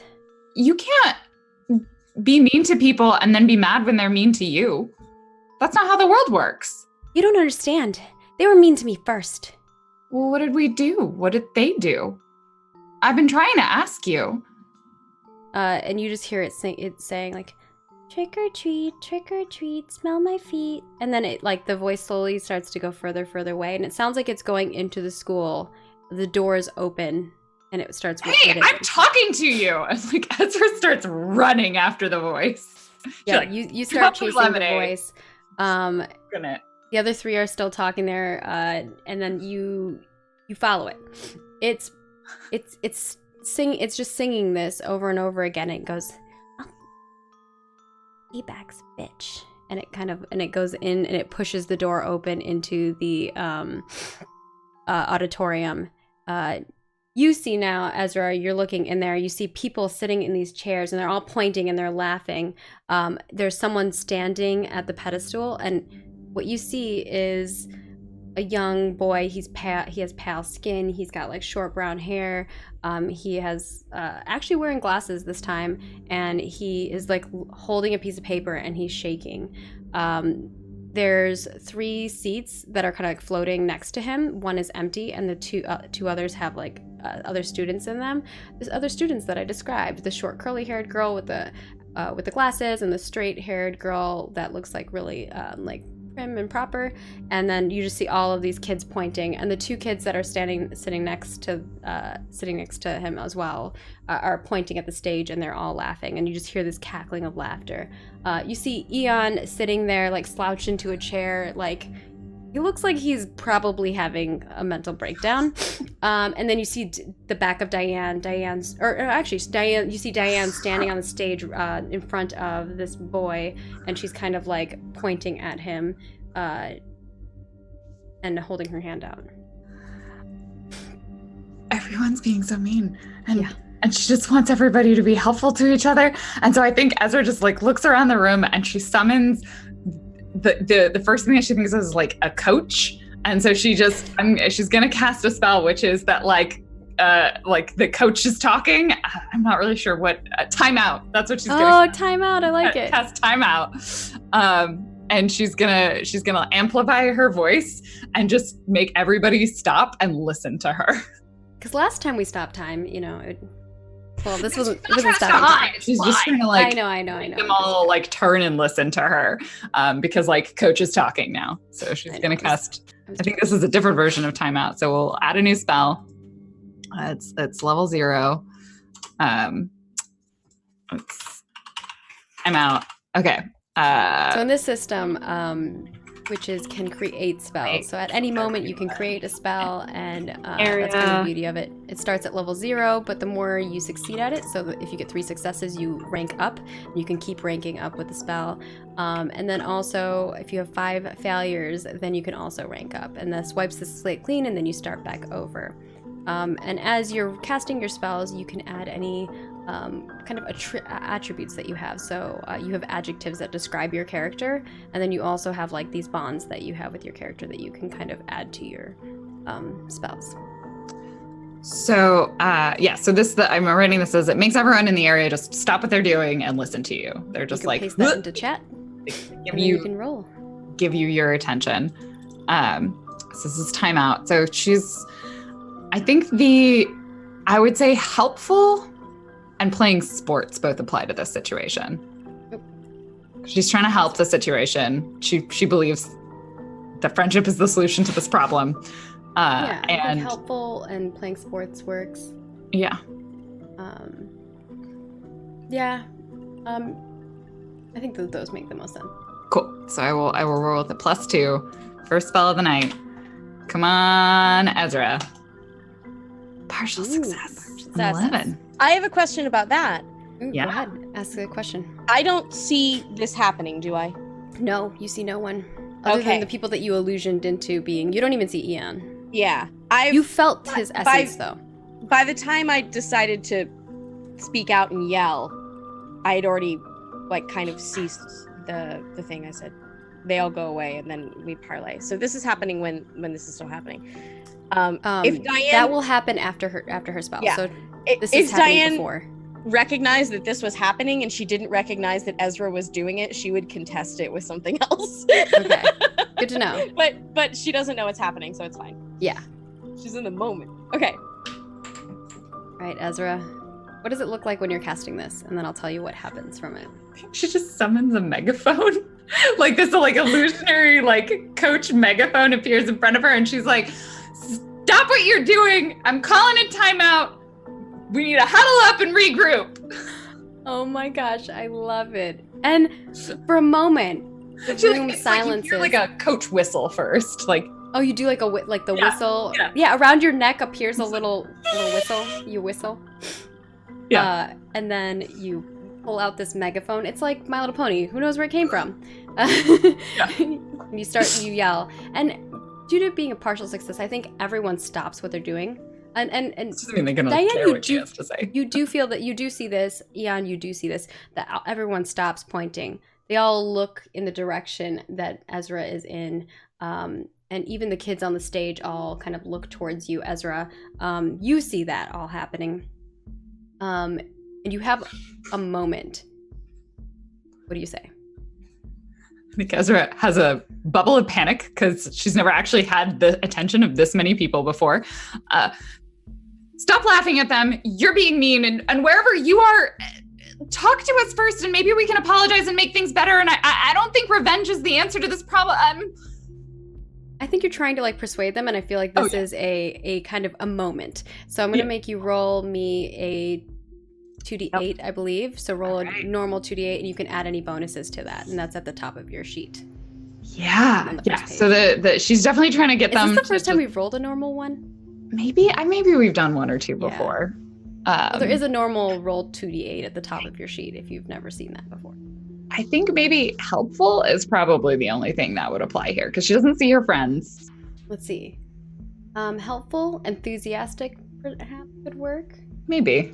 Yeah, I think they're gonna be the only two. Sees us. She sees us being there. Oh, that's right. She does see Diane. We don't see you. This is the problem. Do I see Ezra or no? You see Ezra, Ian. Oh. Do I now? No. Probably not. I am focused. You also Blinders. you hate being alone, so Yeah. Oh yeah, you get to be Still alone. part of the thing. That's I can't even sense that she's there right now. The megaphone misses me. Diane is her best friend, but she doesn't know that Diane is causing the people to laugh. So I don't think she would. I don't think that. You know that Diane is there, but you don't know that she's the one causing you to laugh. But she's there. I'll give you an extra bonus for that. So that'd be 3. I think it's pretty clear that there's a conflict happening between me and Crying Boy. Yes, probably. Probably that part. Diane is up to some shit. Like she's looking down at him like. Let's see what happens. Ooh, this is a partial success with a 10. Yeah, it's not bad. So, tell us what it looks like as you're casting, and I'll tell you what happens. Well, it's not a spell. I think she's just like yelling through her megaphone. It's persuasion, right? Yeah, you yell at them. You tell them. But she lacks confidence. Like she's never done this before. She's not the leader. That's what Diane's supposed to do. But she knows that everybody's upset and unhappy, and that she just wants everybody to be happy. Like that's all she wants right now, and she doesn't know how to get it. So she's trying really hard. So like her voice quakes, and she's like, at the end of it, she just sort of like says it and then stutters out. I think that what happens here is because you're not super confident in what you're saying, they all look at you and you get their attention for a moment where it's silent. And I'm gonna let Diane do her thing, and then I'll tell you what happens to these people as their silence has been brought, and they are all looking at the doorway that is open. And Diane, what is it that you wanted to say to this poor boy? You wanted to parlay him? I did. Okay. So she ceased everything. They all freeze, and she's like, "This is a taste. Like I see what you can do, and you're good at it. I am too. Let's let's just talk. Like she kind of fought her way here. It's a parlay. It's not the nice Ezra way of doing it. It's the you freaked me out, you deserve just the same, and I can do it. You think that you're above this. You are torturing me. Eye for an eye. What's up? All right, so we're on equal footing here. Let's talk like people. Yeah, tell me what you say to him exactly, and then I will have him react. I'd like him to know if he even shows up, because right now he's only just like the little dusty boy. I He kind of looks like want a little him. dusty boy to you, but what do you say to him? I the literally words. said, "Let's talk." Like it's time to parlay. Like you've seen what I can do. I know what you can do. Like we can both do worse. Let's talk this out. As And those are the Diane's words- saying this, can That's what you say to Eon- him? Yeah, let's talk this out. What'd you ask, Patrick? As Diane's saying this and Eon's seeing this, Mhm. can I cast a new spell? I've made like 3 Yeah. spells and I've deleted them because I'm He's like, He has a losing his spell, and then I'll mind have back him- there. Yeah. Him react. I'm gonna use a new spell called Through the Looking Trash. I like it. Through the looking trash. Yeah, so Eon looks through some looking trash, maybe some bottles, and attempts to see things that are unseeable. Not sure what Diane's looking for Oh, or it's- talking to. Oh, it's like one of those a hagstone. Isn't that what they're called? The ones that are supposed to have it's a lore thing. It's an actual like witch's lore thing. They're these special stones and they have holes in them. If you hold them up to your eye, they're supposed to show you. Yeah, I like it.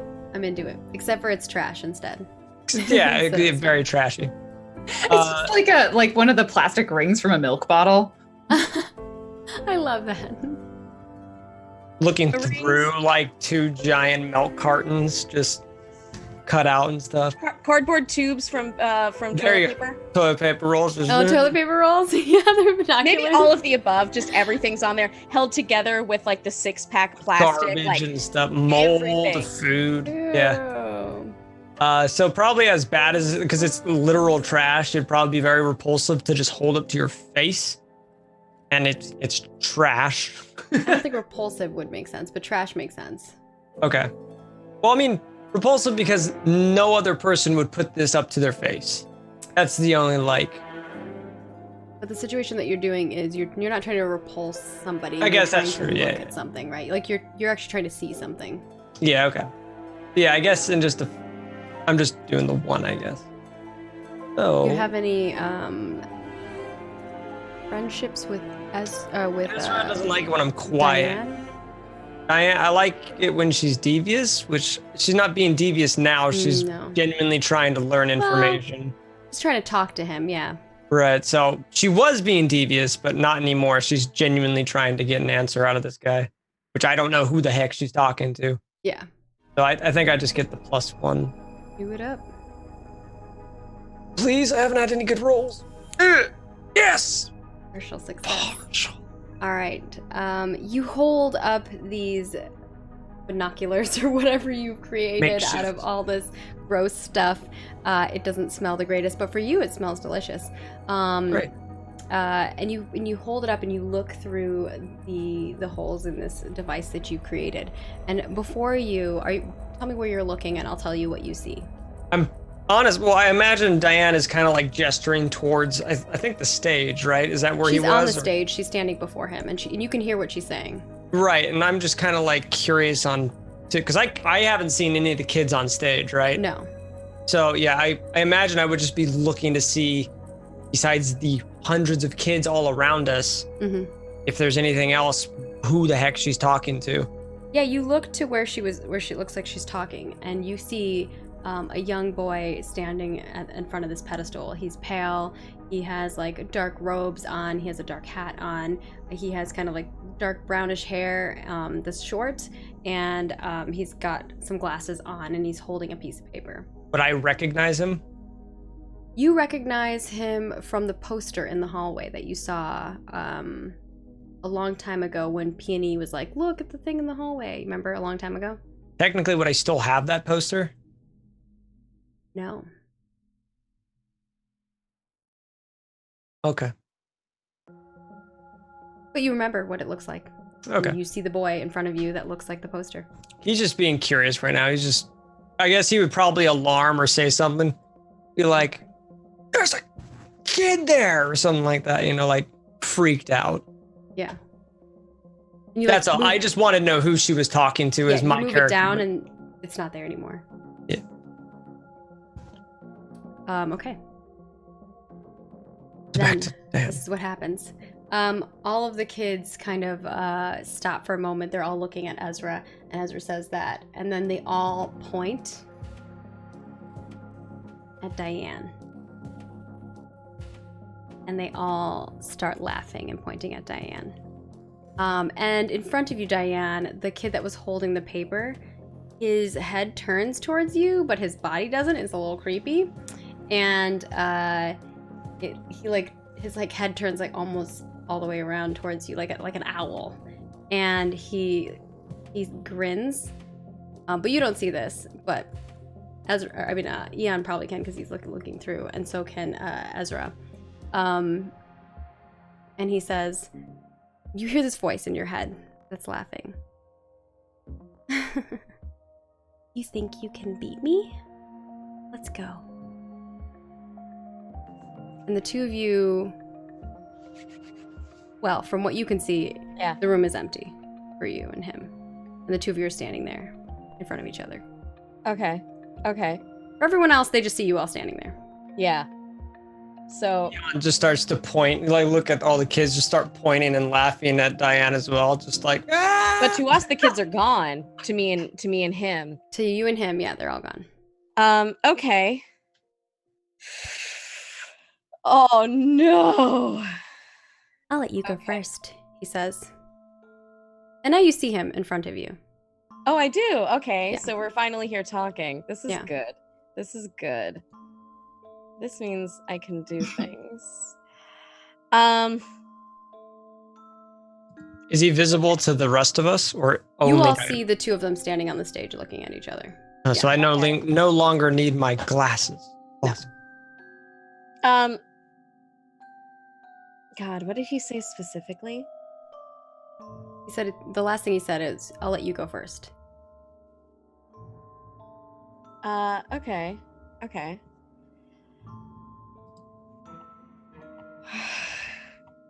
God help me if this doesn't work, but it is very funny. Okay. Hashtag Diane for president. Oh, okay. Convince one Diane for NPC to president. cooperate or do her bidding for a single task. Handing out flyers, help clean the dinner hall, distract a teacher. Okay, let's see. What are you trying to get him to do? What's the task that you're going to have him do? Before you roll. I want him. I'm assuming at this point. So part of it, the task is going to be kind of like dropping the illusion. Right now, he is upholding some kind of what she's guessing is like illusion world, right? Mhm. Or either a mind control or something. We are phased. She can tell that like Eon's here.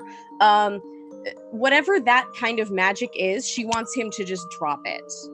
Okay. So stop maintaining your weird magic for like a second. So hopefully Get real with me. Let's talk on a same base. yeah. So like number one, well, she has to.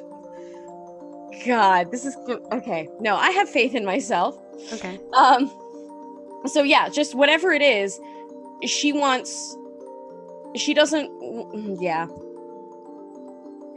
Okay. She just like. You're gonna stop tell him to stop, drop the illusion. Like it's an anti-magic shell. In other words, Yeah.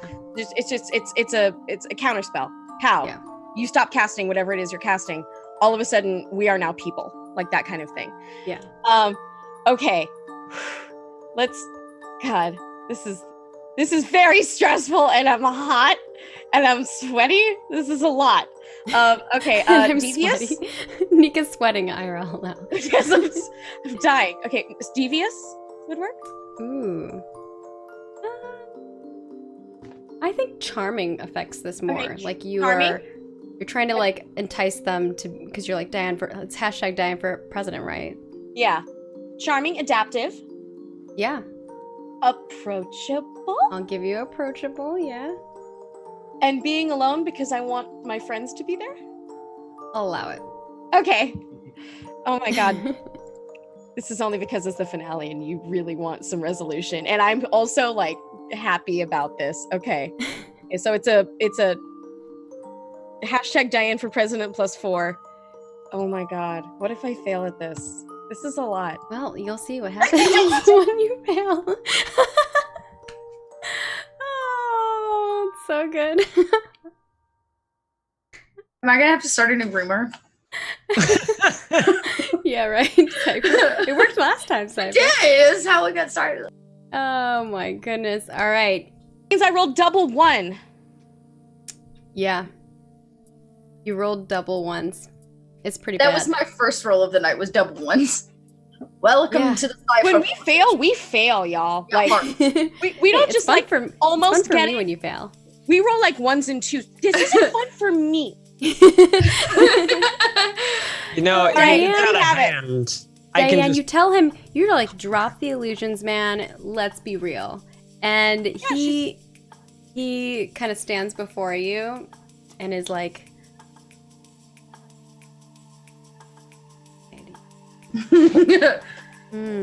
Whatever it is, I'm sure it's devastating, and Diane dies on the spot. hold on. He's a I have to ghost look. person now. At something really quick. I'm gonna do something to your character sheet, so if it moves. Ooh, yeah. He walks over to you and he hands you a piece of paper and says, I want to.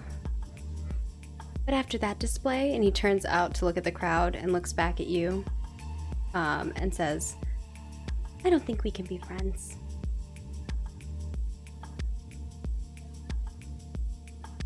And you're standing there on the stage alone with a receipt in your hand. What's the receipt for? Cipher?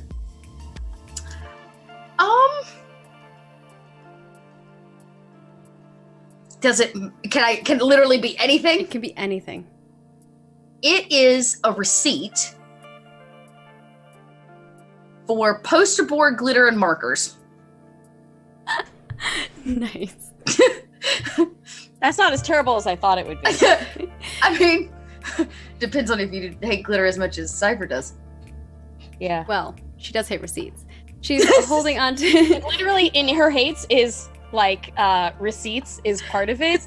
Yeah. And that's for many different reasons. Like having receipts. It's that a kind very long receipt. Like whoever it was, instead it was like one item, even though you had 10, and duplicated each one.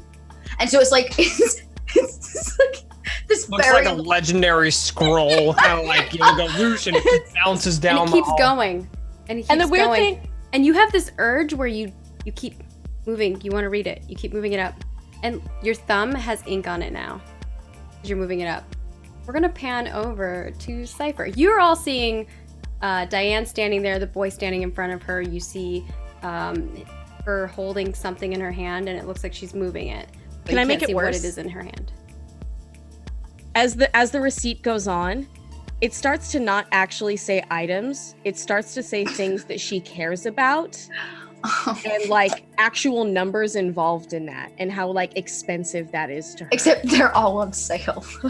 No, like even harder, where it's like, oh yeah, you paid to do this, and it's like it's clear that like all of the little things that she tried to do, and it just becomes like a list of her small failures, and just all the way down. Wow. And it's just, and she just keeps The value of her small failures. That is some deep psychological messed up stuff.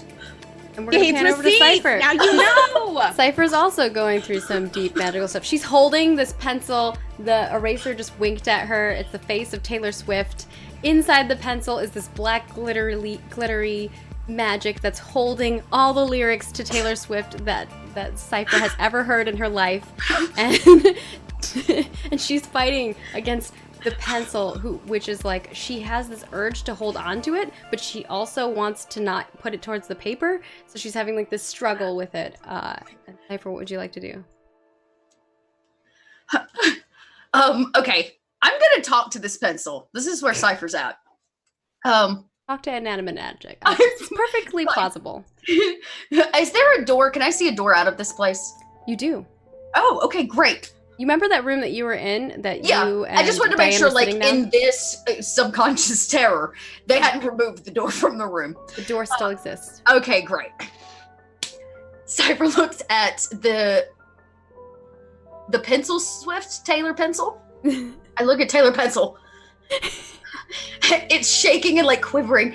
And I'm like, listen, Taylor pencil, if you hate me as much as I hate you, we're gonna walk out of here. You're coming with me. I'm taking you hostage, Cipher says, as I like use my other hand to reach for the door. I'm sure that this one's reaching for paper. Yeah, it's going towards the paper. And I'm like, And you're like trying to go to the door. You belong to me now. As I try to get out of this room. Okay, so this is going to be more like a physical thing. You're not casting a spell. You're like I am physically just not. trying to go. This. All right, Cipher. This is going to be a normal 2d8 roll plus whatever you got. I feel like I was a bit curt with that pencil. I'll allow it. Okay. I just want to be out of this room. No. The pencil pulls me back. You go to grab the door.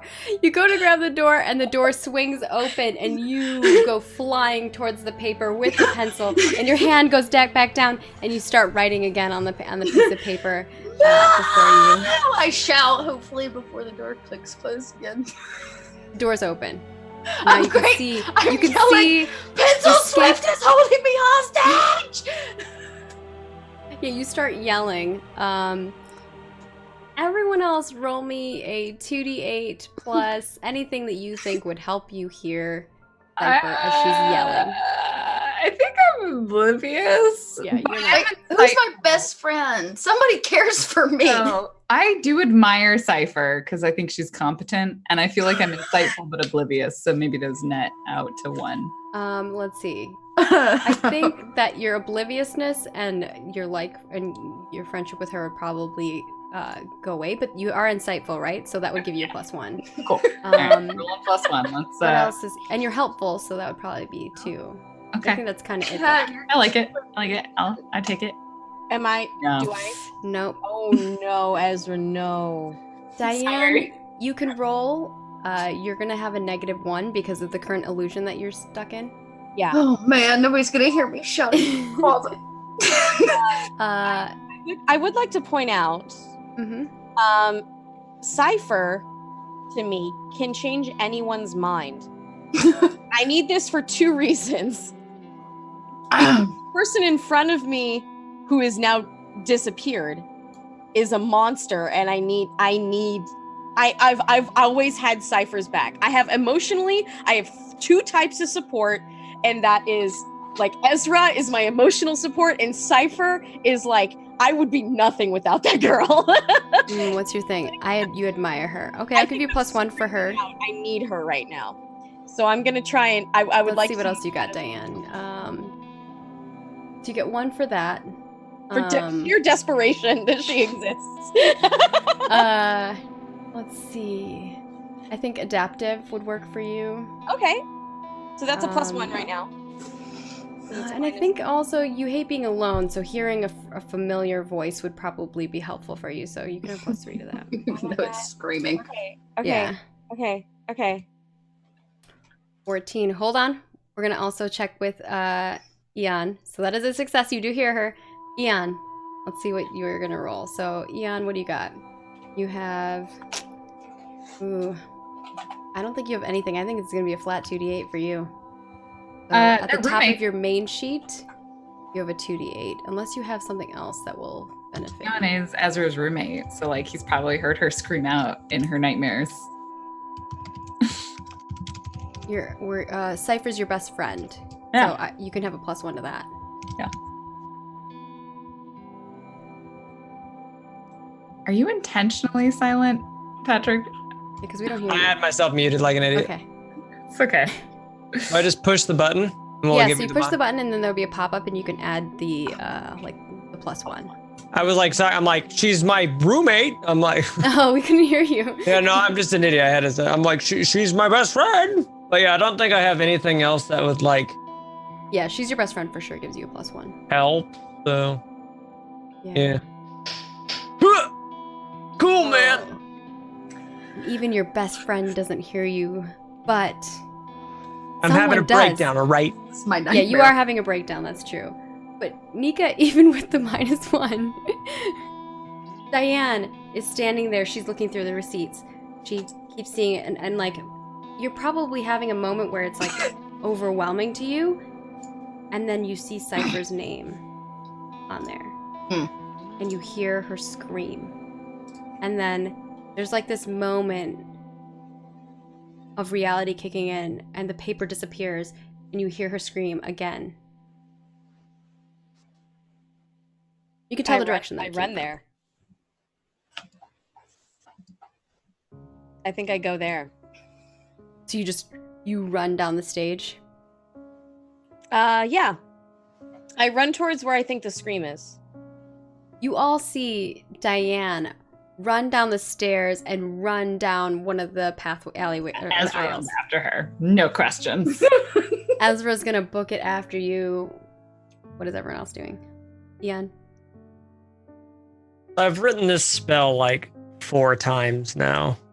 And I'm planning like a big just mental bomb Okay. for Eon.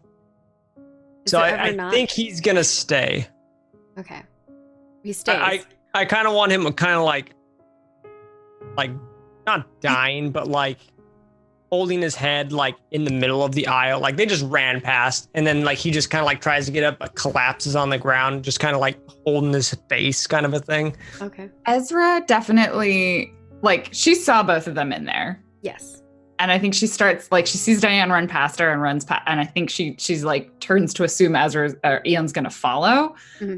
And you see Ian kind of like tumbled to the ground, and he's got like his knees on the ground, his elbows on the ground, he's holding his head. And you know what? She's worried about Ian because she thinks he's kind of a mess. So she's gonna have a moment. She's gonna be like, Ian, come on, let's go. Nah, Eon's gonna stay. He's gonna say, go.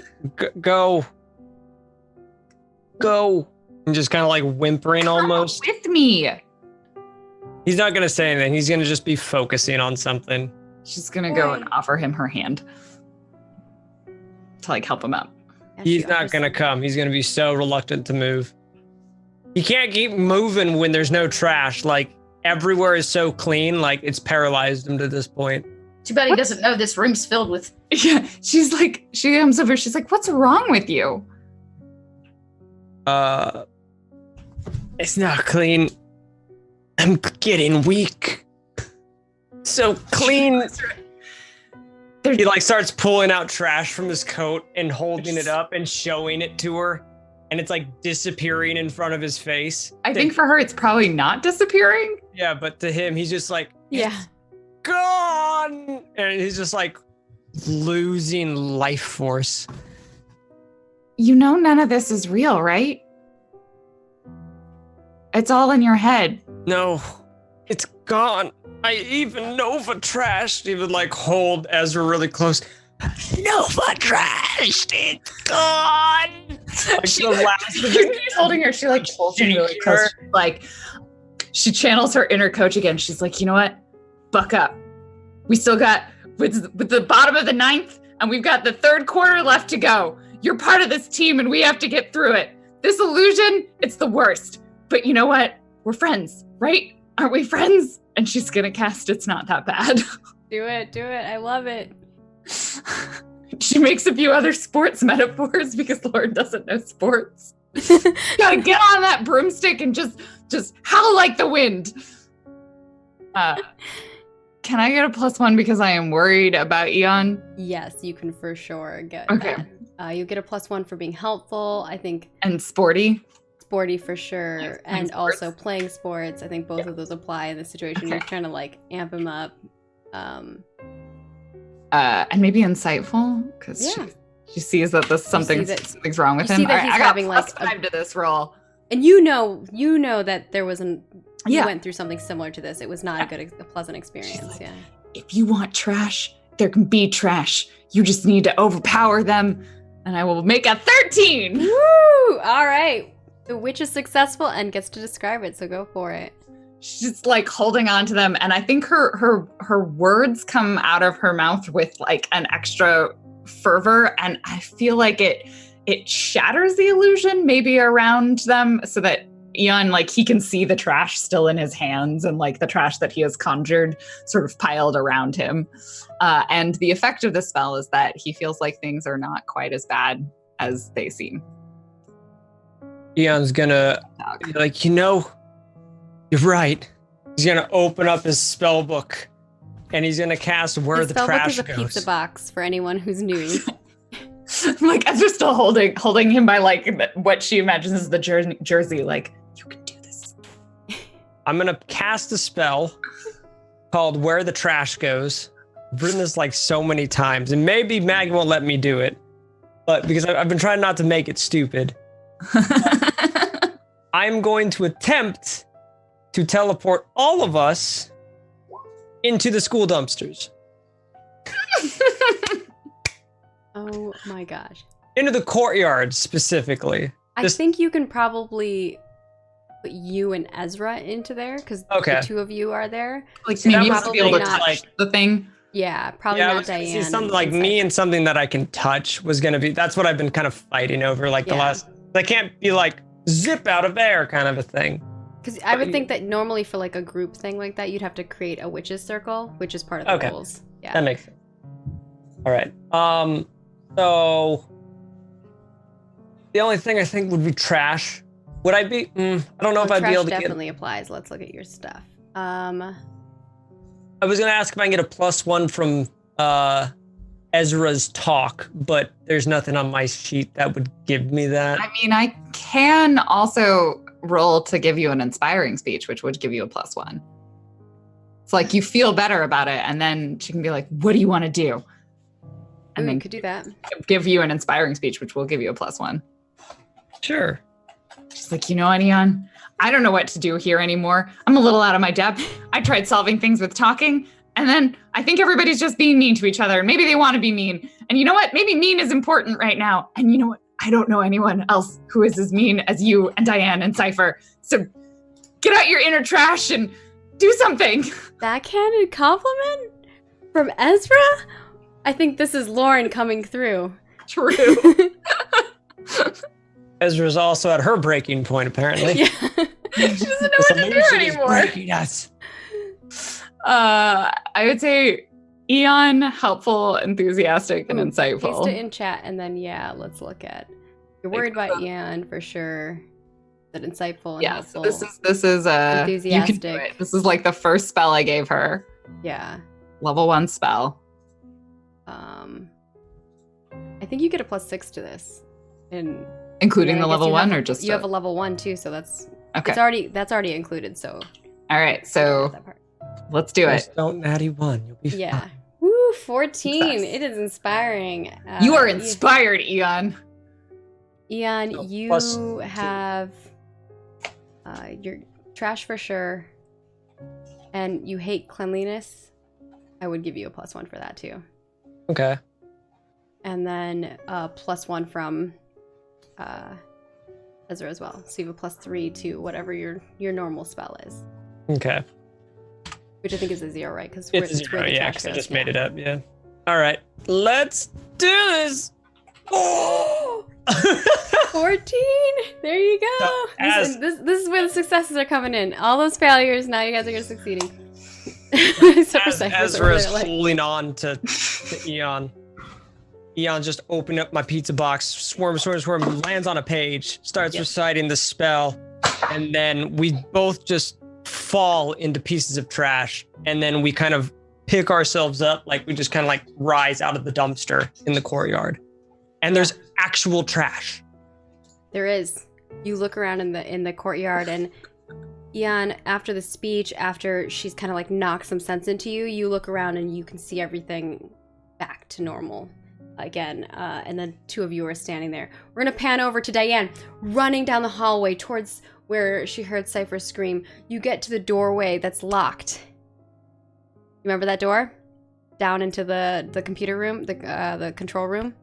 Oh God. Oh, Yeah. she's That's where in there. I'm at. I'm in the closet with all of the old computers that we got trapped in. Oh my God. Yes, I remember. that. Cypher's literally having a breakdown. Yes. Yes. It's just me and the pencil now. Yes. Am I supposed to like remember a code or something? Cause I mean, you can try to open the door. You have magics. Break the door down. Give me You- a second. all right. I'm gonna try and I can fix it. A showy, possibly unnecessary solution to a menial problem. Menial problem. Door is Because on. the Door is door locked. might not even be locked, but she's gonna be like, I know how to unlock this. Like, So instead of just testing it, she's going to do a fancy. all right, Um, let's see what you got. Right. Adaptive. Adaptive for sure. I would say dexterous will work in this because it is you're like picking a lock. I will take Type it. of thing. I will take it. I will allow also being you hate being alone. Yeah, and she's in there. She's in there. And then do you have anything for Cipher specifically on your sheet? Cipher is she can change anyone's mind, which is part of why I need her so badly right now, because that's exactly what we're trying to do. Admire her. Very much admire. Okay. I'll give you a plus Yeah. 4. Okay. Oh my Whatever your God. normal roll is. Okay. Ooh, partial success. All right. What is it that you do to try to unlock this door? Okay, what was it? What the door had like a pin code or something on it before? No, it was a key that she had. Remember?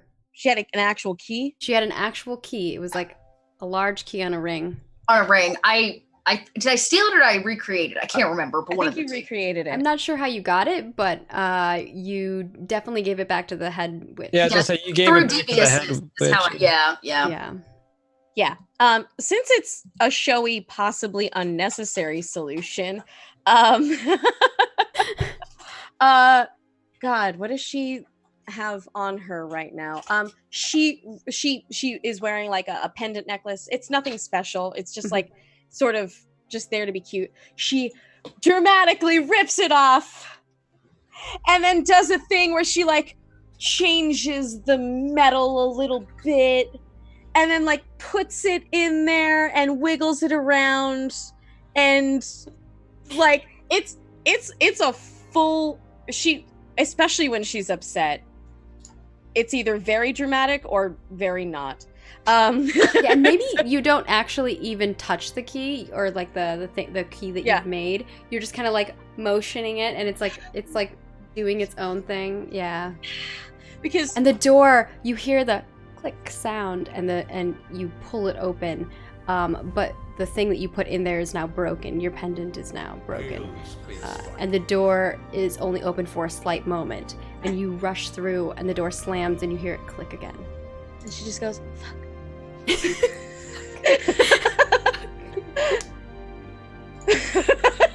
So we're Cipher, we're gonna pan over to you in the room. You just the door went. You screamed. You got pushed back into the desk. You're furiously writing, and Diane, you can hear like pencil scraping on paper. And Cipher, we're gonna go to you first. okay. As Diane, this is like at the same time as Diane's like running down the hallway. Running down the hall. Okay, so she Yeah. hasn't opened the door yet. Okay, Yeah. it's pulled me back in. Yeah.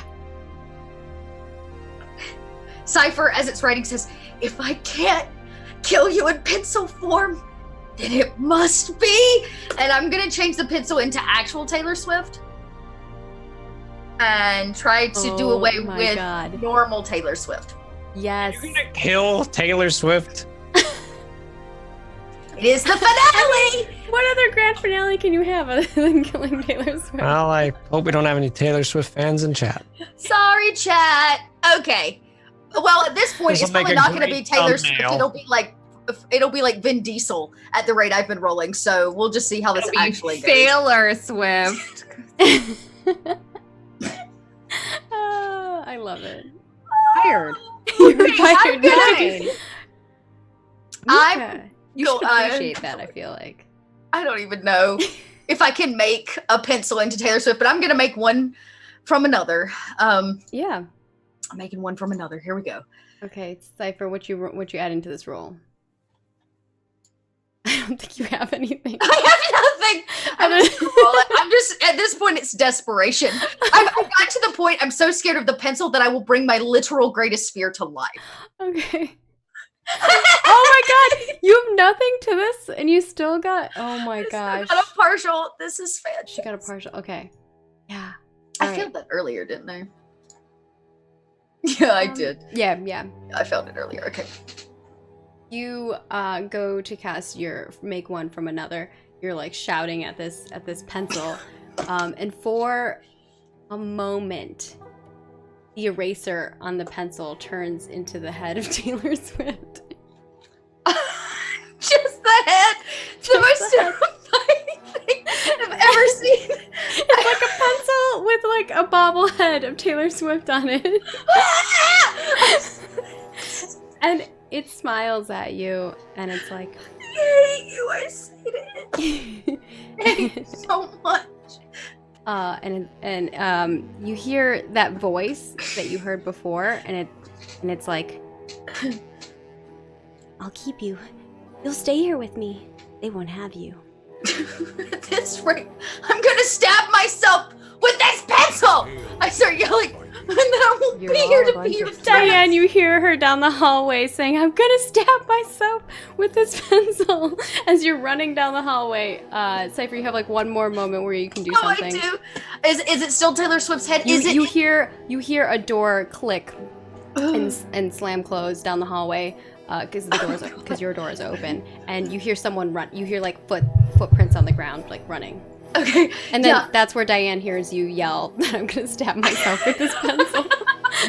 Feel like the pencil starts just like singing "You Belong to Me," like "You belong with me." Stop taking my ideas. Wait, there's paper around everywhere, right? There's Yeah. paper everywhere. I Yeah. start cramming her lyrics down her throat. You're taking the literally. paper and shoving I'm it. just like, shut up! When you start putting the paper in, it starts singing the word. Like you hear the words that you're putting in its mouth singing around you. I'm like, stop singing! As that's what I'm doing, probably. And Diane, that is when you walk in and you see Cipher holding a black sparkly pencil with Taylor Swift's bobblehead on top of it, shoving paper into its mouth. I like how this was like And the door locks behind me? The door is locked behind you, yes. Now you're going through another door if you step into the room. But you Okay, can see okay, this before okay. you go into the room. I love how cute and fun this like whole campaign has been, and this last episode has been like all of our worst nightmares. Nightmarish. We come into Cipher with a friggin' Taylor Swift head, like beating it against the wall. Exactly. Oh. Okay. I'm going. Okay. Shit. Oh, don't I know it? Okay. Okay. God. I think I'm gonna do 2 spells, Okay, if this is okay. go for it. One I'm going to cast on Cipher. Okay. Literally is called Shh. The anti-boo. It is seeing what scares somebody and then just making it less threatening. Okay. It's just ridiculous is the joke. Okay. I think I spelled ridiculous wrong, and I think that You did, and I like it. Yeah. Listen. Okay. So adaptive, I admire her. Mhm. Moral ambiguity, I guess, maybe. Yeah. Because I'm casting a spell on her and it's weird. Yeah. 3 is good. Yeah, I think you got 3. Yeah, charm. This is not a charming spell. No. All right. Cross fingers on this. Okay. So she's still scared as hell. Yep. But entity is now in the room. I think she's actually more scared. Okay. I turn around and I simply look at you and I go, "Not you too." Oh, does it make Diane look like Taylor Swift? It makes Diane look like Taylor Swift. And I just go, and the haters gonna hate. Yeah. No, she totally starts singing more Taylor Swift songs. Okay.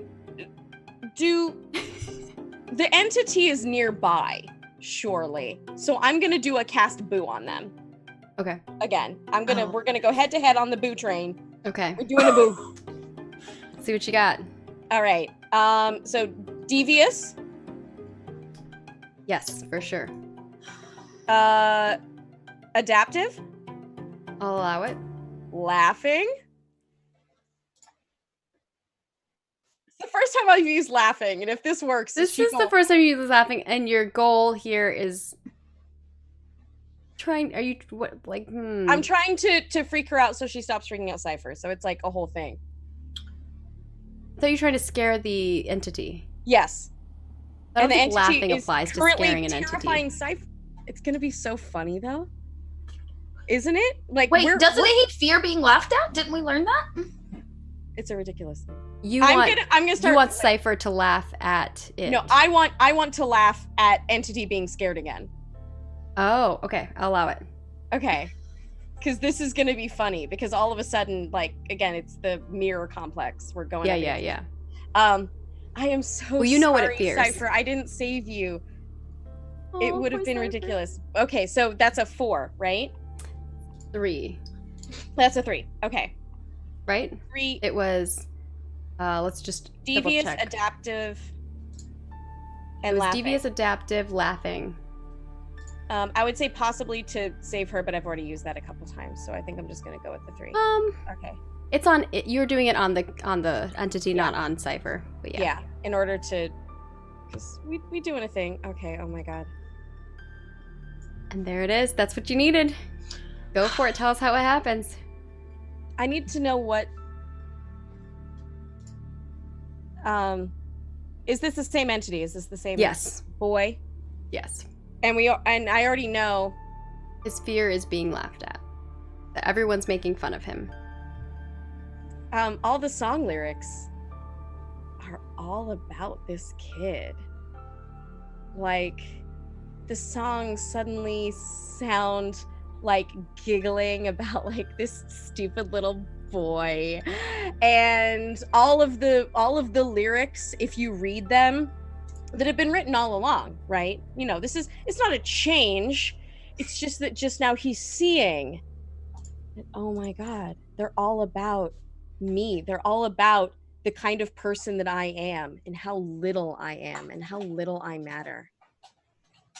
Like, just how cutting. Every secret that he has is written by Taylor Swift into songs that he knows that have a cute little boppy tune that people are dancing to. People dance to his fears and failures. Yeah, the what? pencil that you're holding, Cipher, the head on the pencil, all of a sudden it changes and it no longer looks like Taylor Swift. Diane no longer looks like Taylor Swift. She just looks like Diane. The pencil, kind of the head of it and the eraser kind of like swing around and swirl into like this form. And before you stands this little boy, and he's like holding his hand on his head, and the pencil just drops from your hand. And it looks like a normal pencil again. It's like a yellow pencil. Mm-hmm. It's like this short now. I grabbed it down to just the end. Yeah. And the boy just has holding his head, and he's like, no, and he just like, all you hear is him saying no. And he's like backing up, and he's like kind of backing up into the shelves that have. Now you're looking around the room. There's no more paper. There's no more pencils. They disappear. You see the stacks of the server stacks. You're like back into this room that you had before. There's monitors that are up there, and he's like backing into the wall. And we're gonna pan outside real quick. It looked very reminiscent of how Eon looked, actually. Ian and Ezra are in the trash bin. We'll just have you have a moment, and then we'll go back. Just I want to like the juxtaposeness of the chaos that's ensuing here and the two of you and the trash man. Eon is just gonna be like slumped in the trash, very much like Geralt in the bathtub. Just yeah, very, very much like that. He's just gonna be nice and relaxed, chill. Like Ezra smiles and looks at him. He's like, "You did it! Yeah. Where are the other two?" Oh, where did Diane go? I haven't seen Cipher in like 2 days. And like Ezra like all of his leaps life. out of the dumpster. The two of you, do you both go out of the dumpster? Do you leave after her? Eon's gonna like fish make like an oar and try to like boat his way to like follow Ezra. He's not getting out of the trash. He's not getting out of the trash. He's trying to like move the dumpster while you just jump out of the trash. Probably really like athletically because you're very athletic already. So you kind of jump out, you like parkour out of the trash can and start running back into the school. And we're gonna pan back into the room with the two of you and the boy standing in front of you and Cipher and Diane. Cipher, you see everything come back to normal. Like you have this moment of like you've been panicking and for this is happening. Yeah, I kicked the nub of a pencil somewhere off to another side of the room. Like I don't even want to look at it anymore. Yeah. I probably in very non-cipher way, but I probably do it anyways based on today's events. I toss my arms around Diane's neck, and give her a big old hug, and then I was like, what's happening? Diane Okay. responds. So there's just this moment where the two of you are hugging, and the boy in the corner is like, no. Cipher finally, she wipes the running mascara and black eyeliner from her face, and she stops, and she goes, who's the kid? The kid is what's causing all this. That's all I've got. Diane is so tired. You know what? She sensed everybody here, but she hasn't seen the one person that she came for, which is Ezra. Mm-hmm. This is very frustrating to her. She went in there because her friends, but primarily like her really good friend, is here. Yeah. She still hasn't seen Ezra being there. No. And she has it's kind of a breaking point. Like I want Cipher to like have her moment, but you kick the pencil. So I think you're doing all right. Yeah, I guess it's like time for her to kind of freak out the boy. And she just walks up. And it's really tough for her because she doesn't want to be mean. She's not like a mean boy drops person. to the floor, still holding his head, hands on his head, and he's like kneeling. What did you do?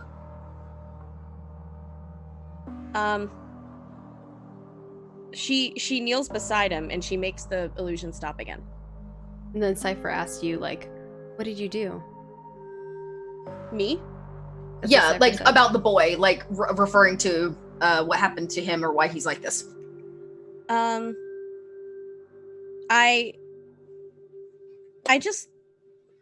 trying to make this a cool moment because I think it's like sort of ending. So she just looks up at Cipher and goes, "Friendship is winning." She looks down at the boy and she goes, "You know what?" She straight up like levels with him, gets down on her knees, chills out, and is like,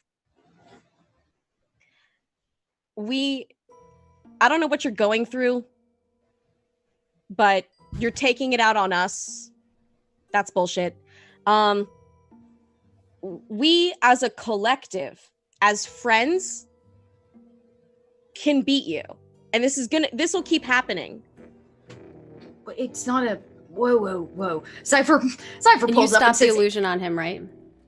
What? You said you stopped the illusion on him. Yeah, I quit it. Okay. Good. I Go ahead, Cipher. I pull up next to you, Indian style, also on his level. It doesn't have to be a competition. Who are you? It's always a competition. Everyone wants to win. But I I'll don't. do anything to win, just like you. I have nothing to win. For you, you're right. You all have friends. Next time, I'll bring mine. He snaps his fingers. We'll be your friends, I say. And you say, we'll be your friends? I like that you say that as you go to like grab him. And you just see the dust slowly disappear. I think that's where we're gonna end it. As Ezra's running down the hallway, she makes it to the doorway. The door's closed. You see like the charm of your friend Diane stuck in the lock. So you know Diane's been there. You've seen that pendant before. Eon is oaring his way with He's made it like, what, 3 inches? I was bin. gonna get a spell to makeshift it. I'm gonna say that it has wheels underneath it, and you makeshifted like an oar, and you're just like pushing this. It's gonna take you a long ass time, and you're not gonna get through every corridor. But you do make it into the school. It's going. You make it into the school, like the doorway. And then I think the moment, that's kind of like where we're gonna end it. And that will be season 1 of Jasper Jinx Academy. You found the boy. I just wanted to make friends. And now he's gonna come back with a vengeance. That you're I was trying to be nice. I didn't have a chance to be nice. I was trying to be nice, tries to kill Taylor Swift the entire episode. Ezra. Only till the end did we try to kill Taylor Swift. Before that, I just tried to make her shut up. I love it all. I think you guys did amazing. It was awesome. And of course, we are a little over, so we can make the outros fast if you all want. But of course, as always, we'll go around, let people know where you can find everybody at, and last but not least, what your favorite moment was today. And of course, if you're enjoying this show and you enjoy things on this channel, you can subscribe to the channel. You can give it a thumbs up if you're watching on YouTube. And if you really want a season 2, you can just spam us on all the social media channels and let us know that you're interested in a season 2. We have discussed possibly doing that, but it all depends on that stuff. And I think in regards to all of that, we may have to do a little bit of fundraising for a season 2 if you're planning to do that. Just an FYI for everyone, because I pay everyone on my cast and it is expensive. So we'll go first over to Diane, aka Nika Harper. Thank you so much for joining. I really appreciate it. And I love your witch. She's awesome. I love how determined she was. She's like, I'm gonna win this. And being able to save your friends. Me now. I think I ruined the show. What? No. Everyone's just like, let's make friends with this scary thing, and I'm like, I'm gonna win. Hey, you won it. You won it over. He's leaving your friends alone. So he says he's gonna come back with his friends. I had a mental breakdown the entire episode. I know, and I felt so bad about that. But there's just a lot. My cat really wants to say hi. He says hi. Hello, kitty. Well, no, he's just be visible or don't, you silly cat. So he's just pawing at me.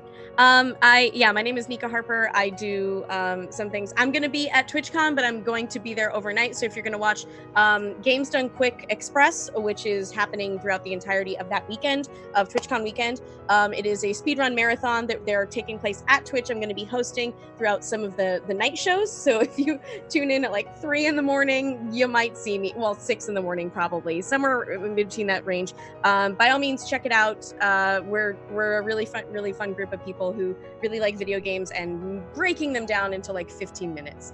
It's super crazy. So that's where I'm going to be. And again, God, I feel so bad about the whole, everyone's like gonna blame Diane for, oh no. Why are we gonna blame Diane? I don't know, I just saw it in chat and everyone's just like, oh, Diane, why? And I'm like, I didn't do it. Everyone is there's supposed to be a good cop. Where'd the good cop go? Nika's like slowly disappearing. Is it because you feel bad? Like, obviously this was the right thing for Diane to do, but you personally feel bad that she made the decision to make him have illusions? Is that... No, I would do that. I'm actually worse than Diane is. I'm trying to like temper it. Okay. I am not a nice person. But no, I feel like I don't know. Everyone else is like, why? We could have made him a friend. And I'm like, no, I think that's not that way. I think that you got to beat him. And I think sometimes this decision you make as a character is not always the decision that is the nicest, right? Like, to defeat the enemy, it's not always, rainbows and butterflies. Like, it just depends on the type of character you're playing and what they would do. And I feel like Diane is a competitive character. She wants to win. I mean, she was trying to be president for her the class chairman or witchman or whatever, And also, like, every time she tried to just be friends with this person, he was just worse to her. So what she needs to do is she's always felt like I got to draw myself up. I got to prove that we're good, like that I am not afraid, and that we're on equal footing, and then we can talk again. So that was the hope. Is just like again, quit the thing, getting down to the level, talking. We're gonna this is gonna keep being a battle. Why don't we talk as people? And then he's just like, I'm gonna go get my friends. I'm like, no, we could have been a friend. Bye. We could have been friends. You did put hateful Taylor Swift song lyrics into his head, and you made him hear them over and over again. Motherfucker was scared of him. I mean, I do what I gotta do. Hey, I'm just saying. Wait, he's scared of Taylor Swift too? He's afraid of people laughing at him. And the thing that she made was like this song, is humiliating, and he's imagining everyone listening to that song. Well, now he and I have a mutual enemy. You do. We all hate Taylor Swift now. Oh God. What was your favorite moment of tonight? All of it. Everything about tonight was absolutely darling. I think by far my favorite was Eon's spell names are killing really it tonight, babe. Yeah. Patrick's been writing spells in the background. I keep seeing he keeps adding level 0 spells to his. Yeah, I got this new spell, and it's the best sounding thing that you've ever heard. And I wrote that where the trash goes 5 different times. I'm not even. I'm like, no, that's too OP. I can't teleport us all to day one of us joining the school, because I didn't know what Maggie's whole thing. Go ahead. Yeah. That's it for me. I'm done being. Speaking of Eon, we're gonna move on over to Patrick. Of course, thank you so much, Patrick, for joining. I hope you enjoyed this. I know you were unsure of how this was gonna play out, since you haven't done a ton of tabletop RPG stuff. This is my second campaign I've ever done, and I'm you're killing it. I hate you guys because I'm really getting into it. It's to the point where I went to PAX. I'm like, they sell dice here, and it's bad. One of us. The only dice I have are my Binding of Isaac card game dice, and those are not D20 dice. They're you need a set of dice. I'm gonna have to help you with that. Yeah. These are my only dice I have. They're just 6-sided dice. But I think we need Jasper Jinx Academy dice, and I think it's gonna happen. Well, Isaac holds a D20. I don't even have a D20, and it just makes me sad. But I can get you dice anytime. We will get you dice. It's cheap, and they're cute. They need to be trash themed. But I'm Patrick. We'll make sure they're green and grungy, trash looking. It's great. Yes. Actually, they can make dice with stuff inside of it. I wonder. A little garbage can. A little garbage can. It'd be great. Okay. I'm Patrick Static, though. I stream on Twitch a lot. I play a lot of variety. As of today, I am now a Borderlands 3 main streamer. Tomorrow, I'm going to be streaming all day for Able Gamers. They're an awesome organization. They help disabled gamers get controllers and games and stuff like that. So I'm going to be streaming over there tomorrow, playing Borderlands 3. And it's been an absolute awesome pleasure playing Eon here. Thank you, Maggie, for inviting. Go buy the game. It's a lot of fun. It's a lot more fun than most D&D campaigns that I've watched and or been a part of, because I'm I don't like this situation. I'm going to make a new trash spell. And it's just been super fun to do that. So I really dig it. Yay, I'm glad you're enjoying the system. What was your favorite moment from tonight? Definitely Cipher's little Taylor Swift bobblehead. That was probably the best part to me. I think that was hilarious. It's so sad. It was sad, but funny. It was hilarious. That was downright my favorite. That was my favorite part. Moving on, we have Ezra, played by Random Tuesday. Let us know where we can find you at, and of course, your favorite moment from tonight. Hi, I'm Random Tuesday. You can find me at Random Tuesday. I'm pretty much all the places online. I play RPGs and stuff. I make cosplays like witches' hats. She made that hat, you people. Guys. I did. It's It's a very large hat. She made an Aloy cosplay at PAX. It was awesome. So much cosplay. Definitely go check out the pictures. So much. I'm gonna cop out a little bit, and because my favorite moment isn't really a moment, but I loved everybody's dedication to their characters and how they would play them. But I think everybody chose actions that made sense for their character and weren't necessarily the optimal action. Like not the metagamey way. Like, you know what the ending is. Like, you all knew kind of what was We happening. all knew it was an illusion, but that doesn't mean that our characters know it was illusion. And I think that's the difference between Ezra is wait a minute, none of these things are real. I have a firm ground to stand on and everyone else doesn't. And I appreciated that everyone really stuck with who their characters were and played it for the story rather than for, I don't know, success, I guess, because success isn't. Eon won. He got his trash back. He got his trash back. I met it a little bit. There's a trash bin out there that's just missing trash. I was about to say the next great movie, Eon gets his trash back. Well, that's why the last spell was where the trash goes. I thought that was fitting, that's all. Thank you, Lauren. Yeah, I do want to reiterate that has been pretty awesome, seeing everybody really stick to their characters. And I think it makes sense for Ezra to be the one that sees through the illusion, because her family is literally the perfect family. She knows that her parents would never talk to her like that. So I think that was kind of a cool thing where she was the one who broke out of it, whereas she's always been the one who is kind of left behind. In this case, she was the one who actually kind of drove it, which I thought was cool. Felt like out of the group, Ezra was the one that had it most together. I think most level-headed kind of person. I don't know, Cipher being the newest of the group, kind of a thing. Diane having some kind of motive to become president or whatnot. Eon being horribly obsessed with trash. It made sense that Ezra was the one to be able to power through and end up saving everybody. Yeah. Of course, last not least, as always, we have our lovely Little Red Dot, who plays the wonderful tech witch, aka Cipher. Tell us where people can find you at and what all amazing things you're up to. She has a bunch of things. I think you have a witch campaign of your own. Different witch game.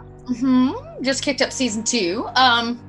You can find me online, Little Red Dot. I play a lot of tabletop RPGs on awesome networks like this one, as well as my own channel, where you can check out my Witch Girl Adventures game, which uses a different tabletop RPG, but also not as wholesome. It's crazy. They're fighting vampires right now, in fact. The Great Dark Witch has risen. Come check that out. I'm also running a Scum and Villainy campaign, which is pretty cool too. So if you need a little sci-fi in your life, you can pop on over on Wednesdays and check that out. And then, of course, this Saturday, I'm back on Roll For It in my best gangrel form. Come check it out. Vampire the Masquerade is back, and I'm so excited. I'm excited for it. I'm excited for season 2 of our BTM campaign over on Roll For It. It's awesome. It's gonna be great. So yes, that's where you can find me, and then I'm sure back here eventually. It'd be awesome to have a season 2, so we'll see. And of course, what was your favorite moment? And we'll wrap it up for tonight. Favorite moment? Oh man, there were so damn many. You know what? I have to give this one to Ezra, I think. Ezra's moment of being you're not my parents. Was that moment of she's the only one of us that figured out that this was like that quickly, and was my parents wouldn't do that. This is a lie. I'm the most not grounded person, but I'm also the most grounded person in this moment. Yeah, that's what She is insightful. Yeah. So okay, so I just thought it was such a great moment where she's I'm moving on from this space. It's that moment in your dream where you take full control. You're no, I'm not driving off this bridge. I'm gonna fly instead. And so I just thought it was really cool. It was a moment of Ezra taking control of the the driving force. So I just thought it was neat. Yes. So thank you again for a wonderful season 1. Thank you all for watching and enjoying. We hope that you had a good time. You know, if you really want to see a season 2, the best way to do it is to promote season 1 and get us some reviews over there. This will go up on YouTube tomorrow morning. If you're a Twitch subscriber, you can see it immediately when we close down tonight. Hopefully the little hiccup in the middle didn't mess up all the video, but we'll find out whenever we look at it. I'm locally recording too, so if that happens, we can deal with it. Which would mean just the video would come out later tomorrow. But thank you so much for joining us. We will have another show on this channel on Monday. So if you tune in at 7 p.m. PDT on Monday, we have Unsung Fury, which is a Warhammer 40k Wrath and Glory game, if you want to check that out. It has been a long hiatus. We left on a cliffhanger over there as well, so you definitely want to check that out. And we'll be changing some things up on this channel, which I will keep you notified. If you haven't noticed, I've been a little MIA because work always is a priority for me. So it's a little hard to do full-time streaming and full-time work, I've noticed. I'm a crazy person, and I'm gonna reel back a little bit. Yeah, you think maybe you should? Yeah, I think I probably should. I'm also gonna point out you have like another like small part-time gig, other play. You know, it's not. Yeah, I also have roll for it, so Yeah, you it's can see not me even, over there on Saturdays and Sundays sometimes, or Saturdays sometimes, and on Sundays as well. I help manage all the things over there for that tabletop group. You're not busy at all. You should add some more. It's fine. So thank you all for joining us. We'll see you later. And thank you all for sticking with us for a little bit later of a show. I'm sorry for the audio issues. Bye. We're gonna read somebody later, so just hang out if you're actually here.